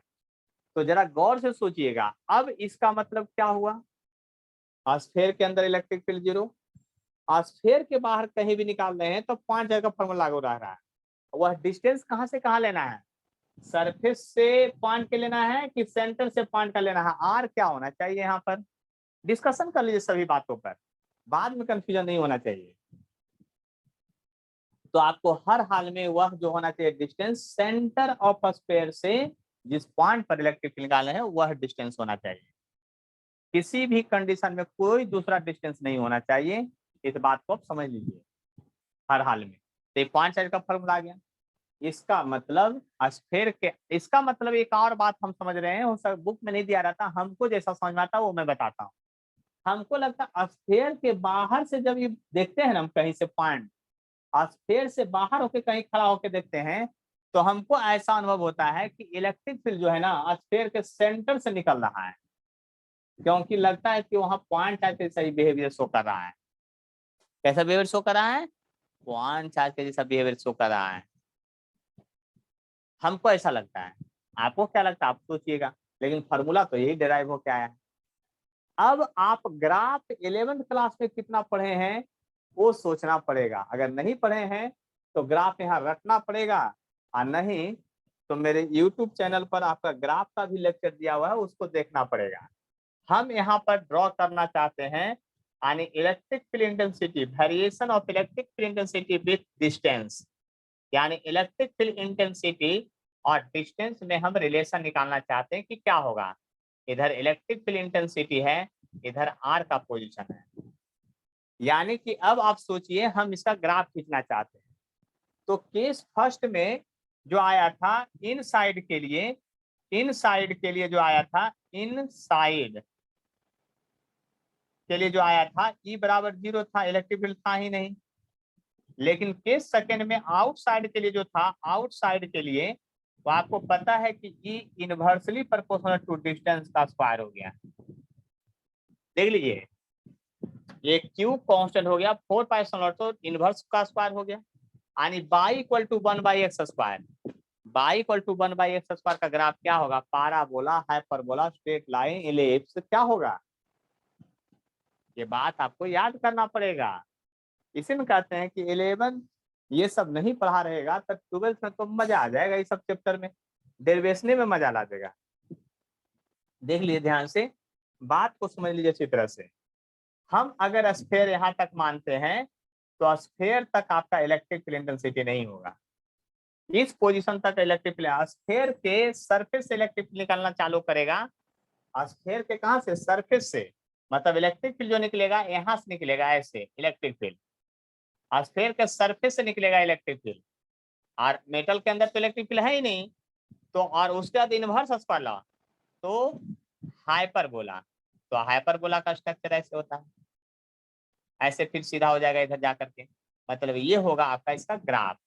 और आपको दिखाना पड़ेगा कि जहां पर हम ऐसा दिखा रहे हैं वहां पर आर जो है कैपिटल आर यानी रेडियस ऑफ स्फीयर के बराबर है। कोई परेशानी है तब बोलिए, कोई परेशानी है तब बोलिए। देख लीजिए, बात समझ लीजिए अच्छी तरह से, क्योंकि फिर अगला डेरिवेशन चलेगा। देख लीजिए, बात समझ लीजिए अच्छी तरह से।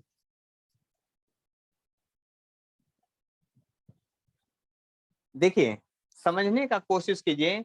ये आपका फर्स्ट डेरिवेशन था, यानी कि फर्स्ट यूज था गॉस लॉ का। ठीक है, अब देखिए आगे चलते हैं।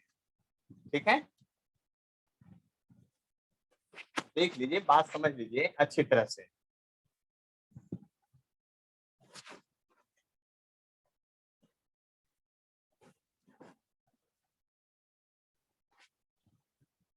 देख लीजिए, बात को समझ लीजिए, फार्मूला जो जो आया है। क्योंकि देखिए, आपको यहाँ पर मैंने पहले ही कह दिया है, इलेक्ट्रोस्टैट में डेरिवेशन भी ईच पॉइंट याद करना पड़ेगा, कोई मर्जी नहीं। क्वेश्चन बनाने के लिए भी डेरिवेशन लर्न करना पड़ेगा। फार्मूला सिर्फ याद करेंगे तो बस 10% ही क्वेश्चन आपसे बनेगा। यहाँ सब कुछ समझना पड़ेगा, याद करना पड़ेगा। अब हम निकालना चाहते हैं electric field intensity due to point charge. Sorry, point charge के चलते तो हो गया था। Electric field intensity due to charge conductor, मतलब स्ट्रेट वायर। दूसरा एप्लीकेशन में देख रहे हैं electric field intensity due to charge metallic wire. Charge metallic wire के चलते हमको इलेक्ट्रिक फील्ड इंटेंसिटी निकालना है, बस सोच लीजिए किसके चलते? चार्ज मेटालिक वायर के चलते निकालना है। तो देखिए, एक चार्ज मेटालिक वायर ले लिए हैं, ऐसा है। ठीक है,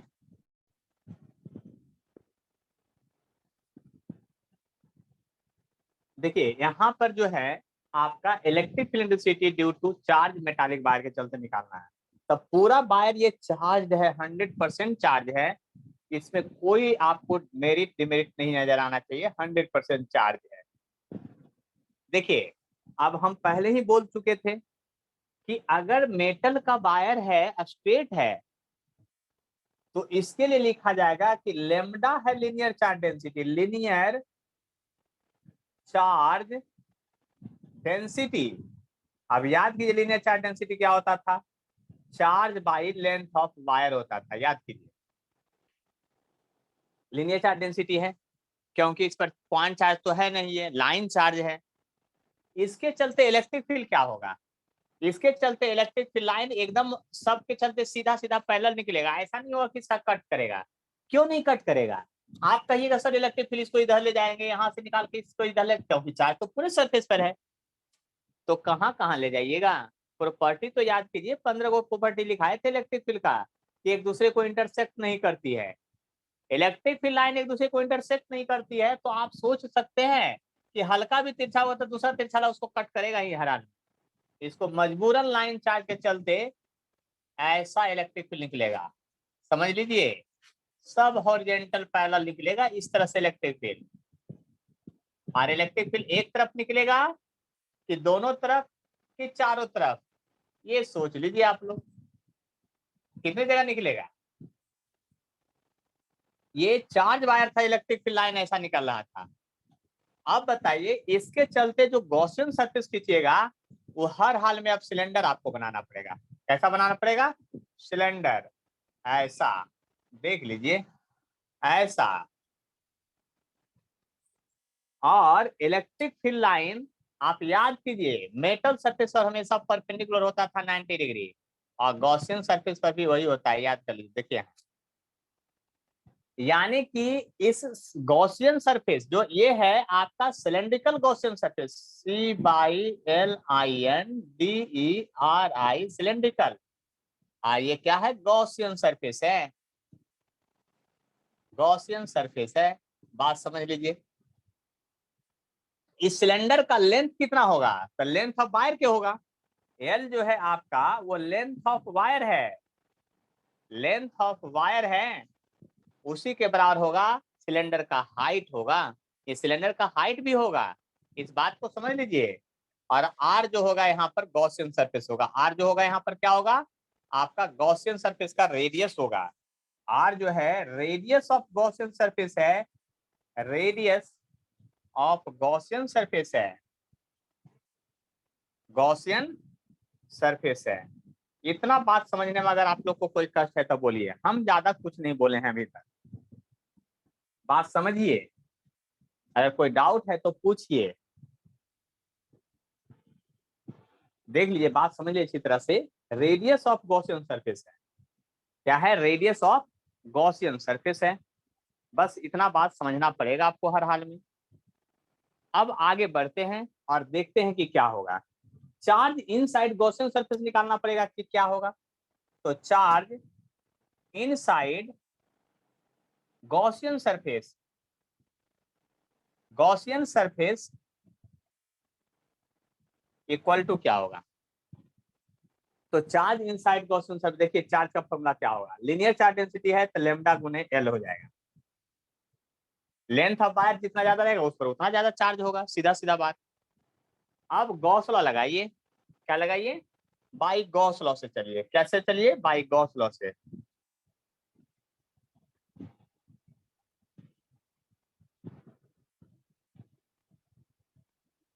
गॉस लॉ से चलिए।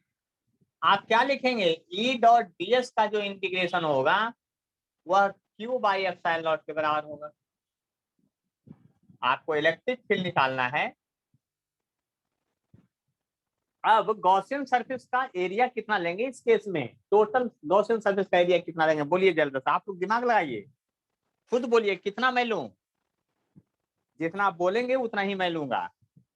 गॉसियन सरफेस यहाँ सिलेंडर है, सिलेंडर का सरफेस एरिया लेना है, आप लोग खुद दिमाग लगाइए और हमको बतलाइए कि मैं क्या करूं, कितना सरफेस एरिया लूं, उसका फार्मूला उर्मूला कोई बोलिए अगर किन्हीं को आता हो तो, किन्हीं को नहीं आता है सिलेंडर का फार्मूला सरफेस एरिया का, सोचिए क्या लेंगे, खुद सोचिए, क्योंकि हमको तो इसमें सोचना नहीं, क्योंकि गॉस लॉ का 2 pi r एप्लीकेशन से into r plus h 2 pi R into H, तो कर्व सरफेस गॉसियन सरफेस हुआ, into r Gaussian, plus h. अच्छा आर प्लस एच, आर कोई बोलिए, आप बोलिए कितना लेना है, नहीं बोलेंगे, चलिए मैं ही बोल देता हूं। देखिए एगो बात याद कीजिएगा, यहाँ टोटल फ्लक्स का फॉर्मूला लगा रहे हैं, इलेक्ट्रिक फील्ड गुने एरिया इधर है, उधर ना गॉस गॉस लॉ का ये फॉर्मूला था, इधर इलेक्ट्रिक फील्ड गुने एरिया है, तो कौन सा एरिया लेंगे इस बात को सोचना पड़ेगा। तो हम तो सोच लिए है कौन सा एरिया लेंगे जी, आप लोग सोचे चाहे नहीं, मैं सोच लिया हूँ, क्योंकि एरिया हम वही लेंगे जहां से यह इलेक्ट्रिक फील्ड पार कर रहा है, जहां जहां से इलेक्ट्रिक फील्ड पार कर रहा है वही वही का एरिया लेंगे, फालतू का एरिया लेने की जरूरत नहीं है यहाँ क्वेश्चन में। अब आप सोचिए, फिर से फिगर देखिए, अब यह इलेक्ट्रिक फील्ड कहां कहां से पार कर रहा है, तो सिर्फ कर्व सरफेस से पार कर रहा है, किससे पार कर रहा है, कर्व सरफेस से पार कर रहा है, इस बात को समझ लीजिए। तो कर्व सरफेस का सिर्फ गॉसियन सरफेस होगा, यानी सिर्फ कर्व सरफेस ऑफ सिलेंडर का एरिया लेना है, ये नीचे पाई आर स्क्वायर और ये ऊपर पाई स्क्वायर को कंसीडर नहीं करना है। कोई कंफ्यूजन है तो हमसे अभी डिस्कशन कर लीजिए, नहीं तो बाद में फिर फेर में पड़ जाइएगा। देख लीजिए, बात समझ लीजिए अच्छी तरह से, हमने कहा कौन सा एरिया लेना है, तो जहां से इलेक्ट्रिक फील्ड पार करेगा सिर्फ वही एरिया लेना है, क्योंकि फ्लक्स बराबर इलेक्ट्रिक फील्ड गुना एरिया, और एरिया उतना ही लिया जाता है जहां से इलेक्ट्रिक फील्ड पार किया जाता है।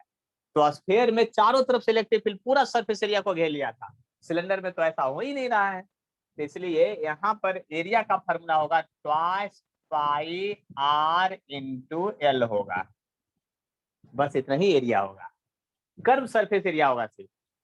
और चार्ज बराबर lambda into L by epsilon naught था, यह एल से यह एल गायब हो जाएगा, इलेक्ट्रिक फील्ड का फॉर्मूला आएगा lambda by twice pi epsilon naught R. यह हो गया इलेक्ट्रिक फील्ड इंटेंसिटी का फॉर्मूला ड्यू टू, देख लीजिए किसका, अगर 2 से ऊपर नीचे अपने मन से गुणा कर देते हैं तो हो जाएगा 2 lambda by 4 pi epsilon naught R. 2 से क्यों किए, क्योंकि 1 बाई 4 पाई एप्सिलॉन का वैल्यू हमको पता है कि 9 इंटू 10 टू पावर 9 लेना है, इसीलिए वैसा काम किए और कुछ नहीं है। तो यानी कि यहाँ पर हो गया, और फॉर्मूला बदलना चाहते हैं तो और बदल लीजिए, कोई दिक्कत नहीं है। आप और फॉर्मूला बदलना चाहते हैं तो और बदल लीजिए, लेमडा बराबर होता है चार्ज बटा लेंथ, तो आप लिख सकते हैं 2 लेमडा के बदले 2 Q by 4 pi epsilon naught R into L लिख सकते हैं। फॉर्मूला आपके हाथ में है, क्वेश्चन बनाते समय आपको ध्यान देना पड़ेगा कि कौन सा फॉर्मूला किस समय पर कितना लागू होगा। किन्हीं को भी अगर थोड़ा बहुत भी कंफ्यूजन है तो बोलिए, क्योंकि नहीं तो फिर हम आगे के डेरिवेशन में चलेंगे। देख लीजिए, बात समझ लीजिए अच्छी तरह से।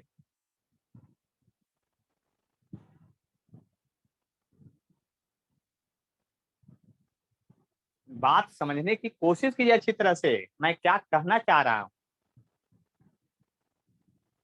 चलिए मैं इसको मिटा दूं, देख लीजिए ध्यान से।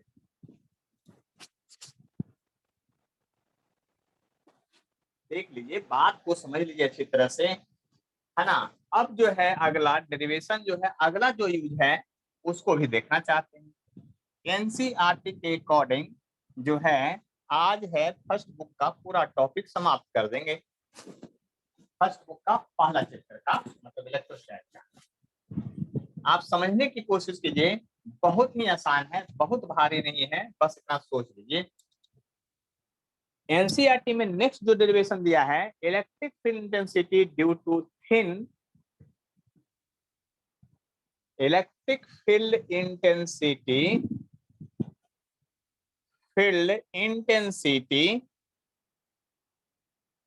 Due to large thin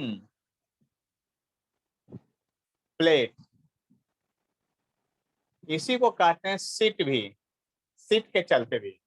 sheet मतलब होता है थिन प्लेट। देखिए ध्यान से समझिएगा, एक थिन है मेटल वायर, सीट बना दिए हैं प्लेट का, मेटल का प्लेट का थिन सीट बना दिए हैं।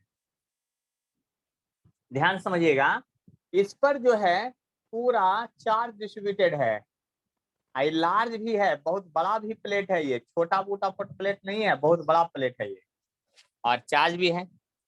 और आपको पता है, क्या पता है, बोलिए, आपको पता है कि सरफेस चार्ज डेंसिटी यहाँ लगेगा, लाइन वाला तो लिंगर वाला लगेगा नहीं, पॉइंट चार्ज तो है नहीं, लाइन वाला चार्ज भी नहीं, सरफेस चार्ज डेंसिटी लगेगा। तो यहाँ पर जो चार्ज स्टूडेंट किए हैं उसके लिए जो टर्म यूज होगा वो सिग्मा जो होगा, सिग्मा ऐसे, और ये सिग्मा जो होगा वह सरफेस चार्ज डेंसिटी होगा, सरफेस चार्ज डेंसिटी होगा।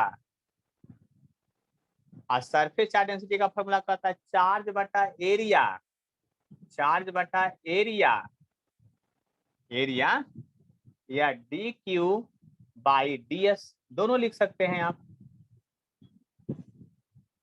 अब देखिए ध्यान से, यहां से भी जो इलेक्ट्रिक फील्ड निकलेगा ना वो अजीब तरीका से निकलेगा। तो यहाँ पर सिर्फ जो एनसीईआरटी में दिया है उसके अनुसार यहाँ पर एक स्मॉल गॉसियन सरफेस माना गया है। कैसा गॉसियन सरफेस माना गया है?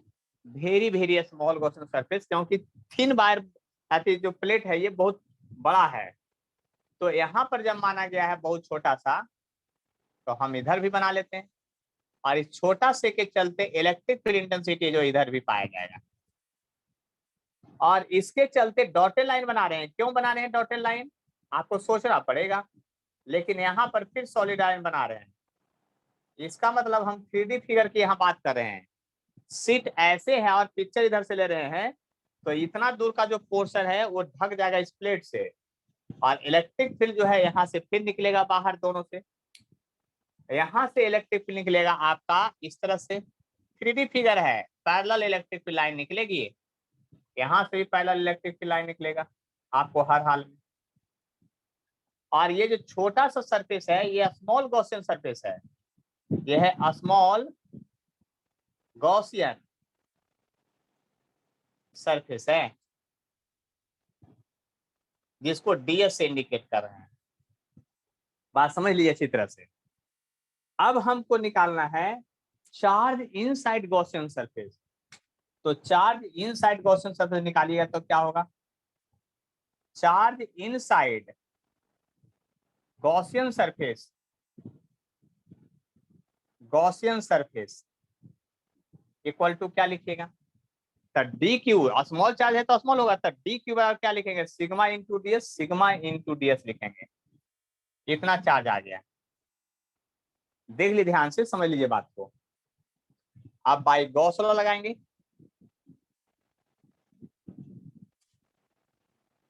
जब गॉस लॉ लगाएंगे तो यहाँ पर एरिया माना गया, क्योंकि छोटा एरिया है डीएस एरिया माना गया, लेकिन फ्लक्स इलेक्ट्रिक फील्ड गुना एरिया होता है, तो यहाँ का फ्लक्स होगा इलेक्ट्रिक फील्ड गुना एरिया ई इंटू डीएस।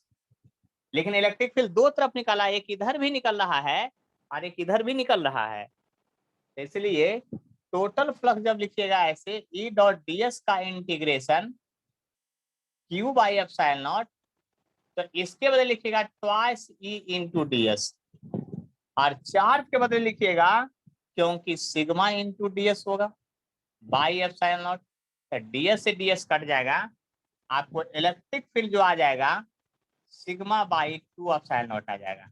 ये मैग्नीट्यूड आया, इसी को वेक्टर फॉर्म में लिखना रहेगा, तो sigma by 2 epsilon not an cap आएगा। कहे सर एन कैप क्यों आएगा, तो उसका भी रीजन बताते हैं, बात समझने की कोशिश कीजिएगा।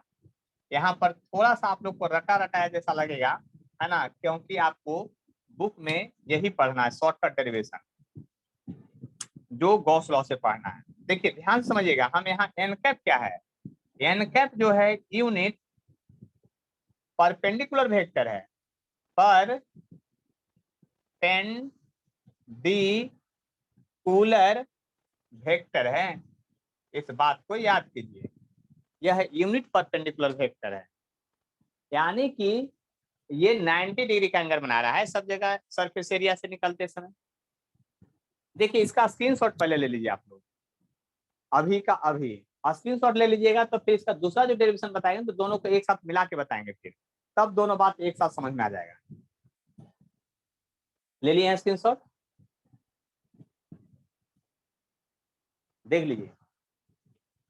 तो अब अगला जो है वो क्या करना वो समझ लीजिए बात। देखिए ध्यान से समझिएगा मेरी बात को अच्छी तरह से, है ना। हम नेक्स्ट में चल रहे हैं और समझने की कोशिश करेंगे। देखिए आपके बोर्ड पर सामने सब कुछ है, ज्यादा हम नहीं कुछ चीज मिटाएंगे और डेरिवेशन भी बदल जाएगा। देखिए ध्यान से समझिएगा, यहाँ पर थिन के चलते केवल थिक कर देते हैं, लार्ज थिक प्लेट है। देखिए आपके सामने ही बदल रहे हैं थोड़ा सा, इसीलिए बोले थे स्क्रीनशॉट पहले लीजिए, ठीक है। थिक प्लेट है उसके चलते निकालना चाह रहे हैं। अब जरा ध्यान से समझिएगा, थिक प्लेट रहे या मेटालिक बॉडी रहे, मेटालिक बॉडी रहे, दोनों के चलते एक ही चीज होता है। यानी कि अभी हम दो फिगर बनाएंगे। देखिए एक मेटालिक बॉडी बना रहे हैं, जैसा तैसा मेटालिक बॉडी है किसी तरह का है, और यहाँ थिक प्लेट बना रहे हैं। जब थिक प्लेट बनाएंगे तो देखिए बात समझिएगा क्या है ना, बात को समझने की कोशिश कीजिएगा। तो मैं बात बता रहा हूं यहाँ पर, देखिए थिक प्लेट और थिन प्लेट में अंतर मैं आपको समझाने जा रहा हूं। अब ध्यान से समझिएगा, यहाँ पर थिक प्लेट का पिक्चर ऐसा होता है, बुक के जैसा होता है, ये बात आप समझ सकते हैं। हमको भी 3D फिगर थोड़ा थोड़ा बनाने आ गया है आप लोग के साथ रहते रहते। ये जो है आपका थिक प्लेट है, इसलिए ये आपका इस तरह से बाउंड्री किया हुआ है। इसमें आप पॉजिटिव चार्ज सभी जगह भर दिए हैं, उसी तरह से जैसा पहली बार भरे थे थिन प्लेट के चलते। तो यहाँ भी सरफेस चार्ज डेंसिटी आपका सिग्मा ही होगा, सिग्मा ही होगा सरफेस चार्ज डेंसिटी, इसलिए आगे का डेरिवेशन नहीं मिटाए थे। और एक आपका मेटालिक स्फीयर है, इस तरह से स्फीयर, मेटालिक स्फीयर नहीं, कोई भी आर्बिट्री मेटल ले लीजिए, कोई दिक्कत नहीं है ना। वो आर्बिट्री मेटल मैं ले लेता हूँ, कोई भी आपका बॉडी ले लेता हूँ, है ना, ऐसा। ये भी पूरा फुल्ली चार्ज है इस तरह से, है ना। अब देखिए यहाँ पर जो है ना, यहाँ पर अगर आप एक स्मॉल गॉसियन सरफेस ले रहे हैं जैसे पहले बार लिए थे, तो यहाँ पर इलेक्ट्रिक फील्ड आपका इस तरह से निकलेगा। यहाँ पर भी एक गॉसियन सरफेस ले लीजिए इसी तरह से, ऐसे परपेंडिकुलर होना चाहिए केवल, ऐसे एक छोटा सरफेस लिए हैं, तो यहाँ पर पॉजिटिव के चलते इलेक्ट्रिक फील्ड इधर निकलेगा। हम दोनों को बना रहे हैं एक साथ, इसका भी। और ये ds जो है एरिया है इसका, ds मतलब इंडिकेट कर रहा है कि स्मॉल गॉसियन सरफेस लिया गया है दोनों जगह। अब जरा ध्यान से समझिएगा मेरी बात को, थिन और थिक में अंतर क्या है उसको समझिएगा।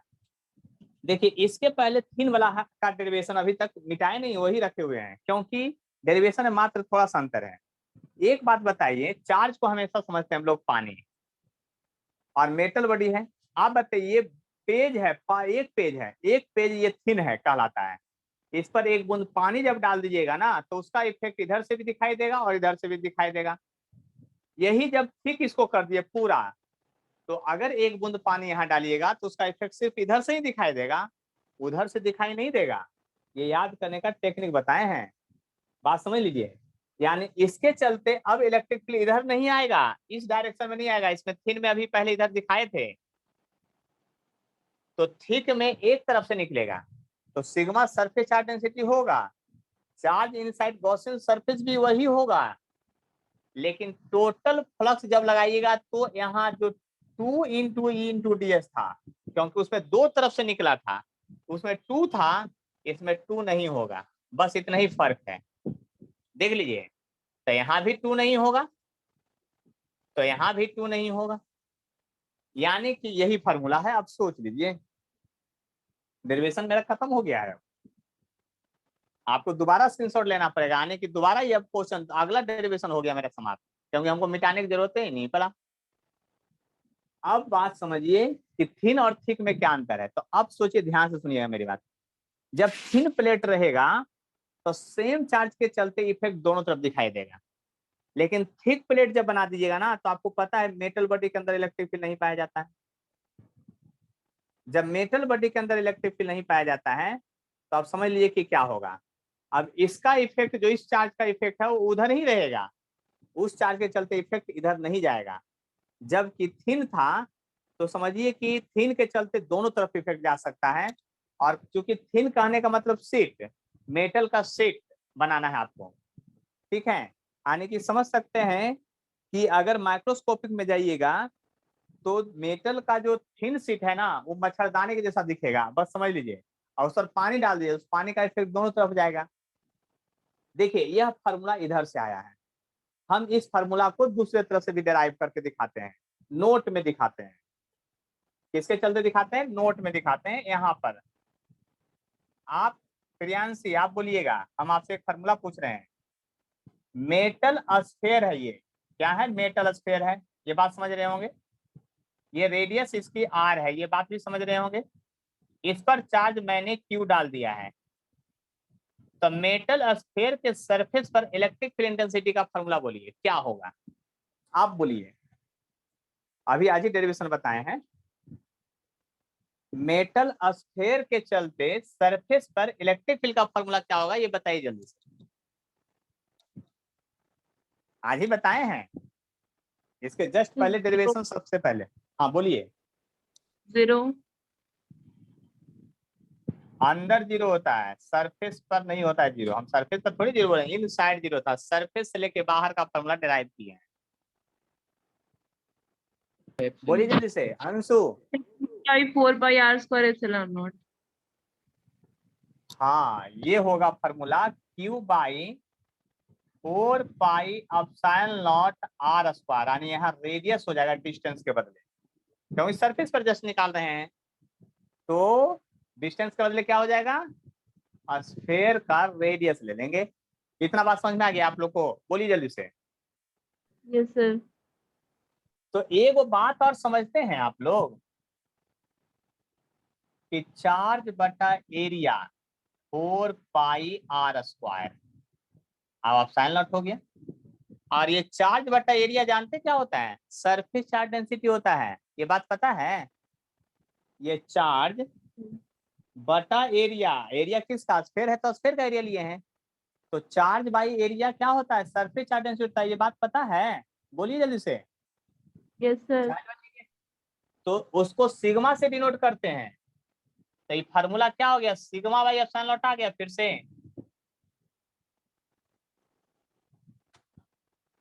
बहुत तो यहाँ नौटंकी है, देख रहे हैं ना? एगो फार्मूला किधर से आया सिग्मा बाई एप्सिलॉन नॉट, एगो किधर से आ गया।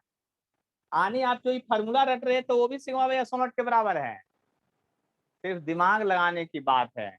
आप दिमाग लगाते कैसे हैं वो सोचने की बात है। आए बात समझ में कि नहीं? सोच लीजिए, बात समझ लीजिए अच्छी तरह से हम क्या कहना चाह रहे हैं। देख लीजिए, बात समझ लीजिए अच्छी तरह से। तो एनसीईआरटी के अकॉर्डिंग पहला बुक का सारा टॉपिक समाप्त हो चुका है।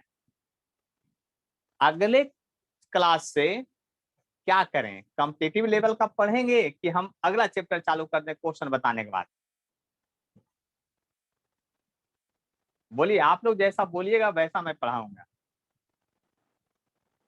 क्योंकि कॉम्पिटिटिव लेवल में हमको 3-4 क्लास फिर से लगेगा, इलेक्ट्रोस्टैट में भी, ये पहला पार्ट में, पहला बुक में।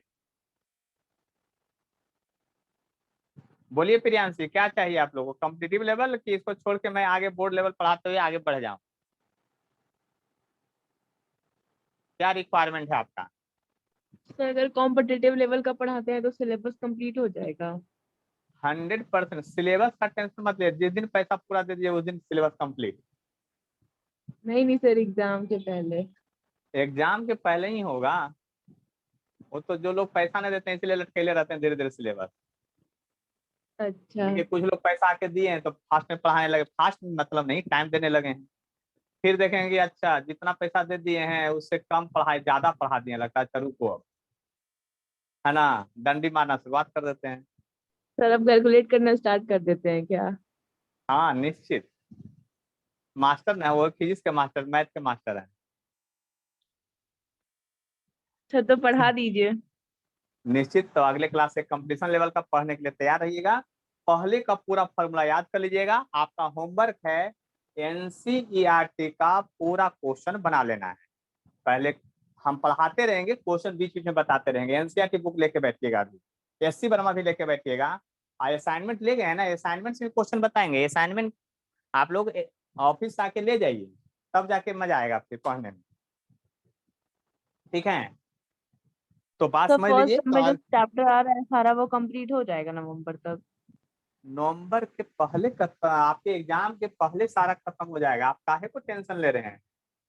वो टेंशन मेरा है ना, जब बोल दिए हैं, वचनबद्ध हैं, चाहे रात भर क्यों नहीं पढ़ाना पड़े, पढ़ाएंगे।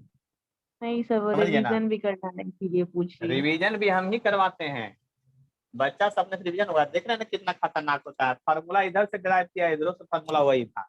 अब समझ में आया ना कि ये फार्मूला भी वही यस। था, वो फार्मूला, इसलिए गॉस लॉ सही है। हम प्रूव करके आपको दिखा दिए हैं। आने की बहुत दिमाग लगाना रहेगा इलेक्ट्रोस्टैट में। पर डे रिवीजन करके बैठिएगा, तब थोड़ा थोड़ा समझ में आएगा। पूरा फिक्स समझ में आ जाएगा तब तो फिर दिक्कत ना हो जाएगा। 100%, 100% फिक्स क्या करता है, एरर सब जगह लागू, है ना? जितना हम पढ़ाएंगे उतना पूरा याद रह जाए, तब तो आप समझ सकते हैं कि कहाँ से कहाँ पहुंच जाइएगा। देखिए और भी बात एक आपको बता देते हैं, है ना? ये बात कि आप लोग जब पूछे तो हम बता देते हैं, है ना?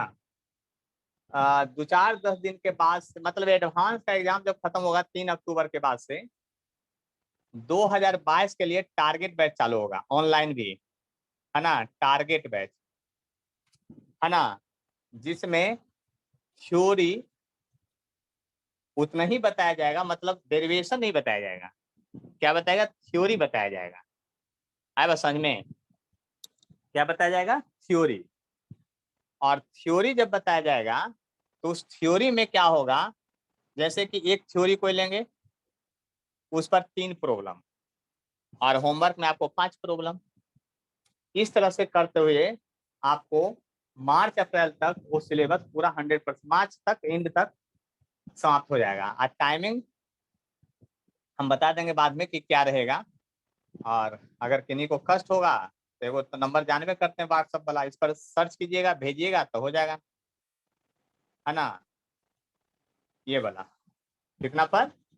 इस पर, है ना, इस पर मतलब पूरा इंफॉर्मेशन हम दे देंगे बाद में, है ना। व्हाट्सएप कीजिएगा टारगेट बैच के लिए, तो उसमें भी ऑनलाइन भी चलता रहेगा, है ना, बंद नहीं होगा, ठीक है। और आपका सिलेबस 100% होगा समाप्त। अभी क्या सितंबर चल रहा है ना, अक्टूबर नवंबर हो जाएगा। आज दुर्गा पूजा में थोड़ी छुट्टी होगा, ऑनलाइन बैच को छुट्टी नहीं होता है, ऑफलाइन बैच का छुट्टी होता है ना। सर छुट्टी में नवंबर में स्टार्टिंग में एग्जाम है शायद। नहीं, 23-24 से एग्जाम होगा। चलिए कोई बात नहीं है, ठीक है। तो इसको अब क्या करते हैं, मीटिंग एंड करते हैं, अगले क्लास में मिलते हैं, है ना, तो ज्यादा अच्छा होगा। सब कुछ अब ऑनलाइन भी चलता रहेगा, ऑफलाइन भी चलता रहेगा। ऑफलाइन पढ़ना ऑफलाइन आइए, ऑनलाइन पढ़ना ऑनलाइन आइए, जैसे पढ़ना पढ़िए, है ना। सब जगह एक ही व्यू है ना। तो चलिए अब अगले क्लास में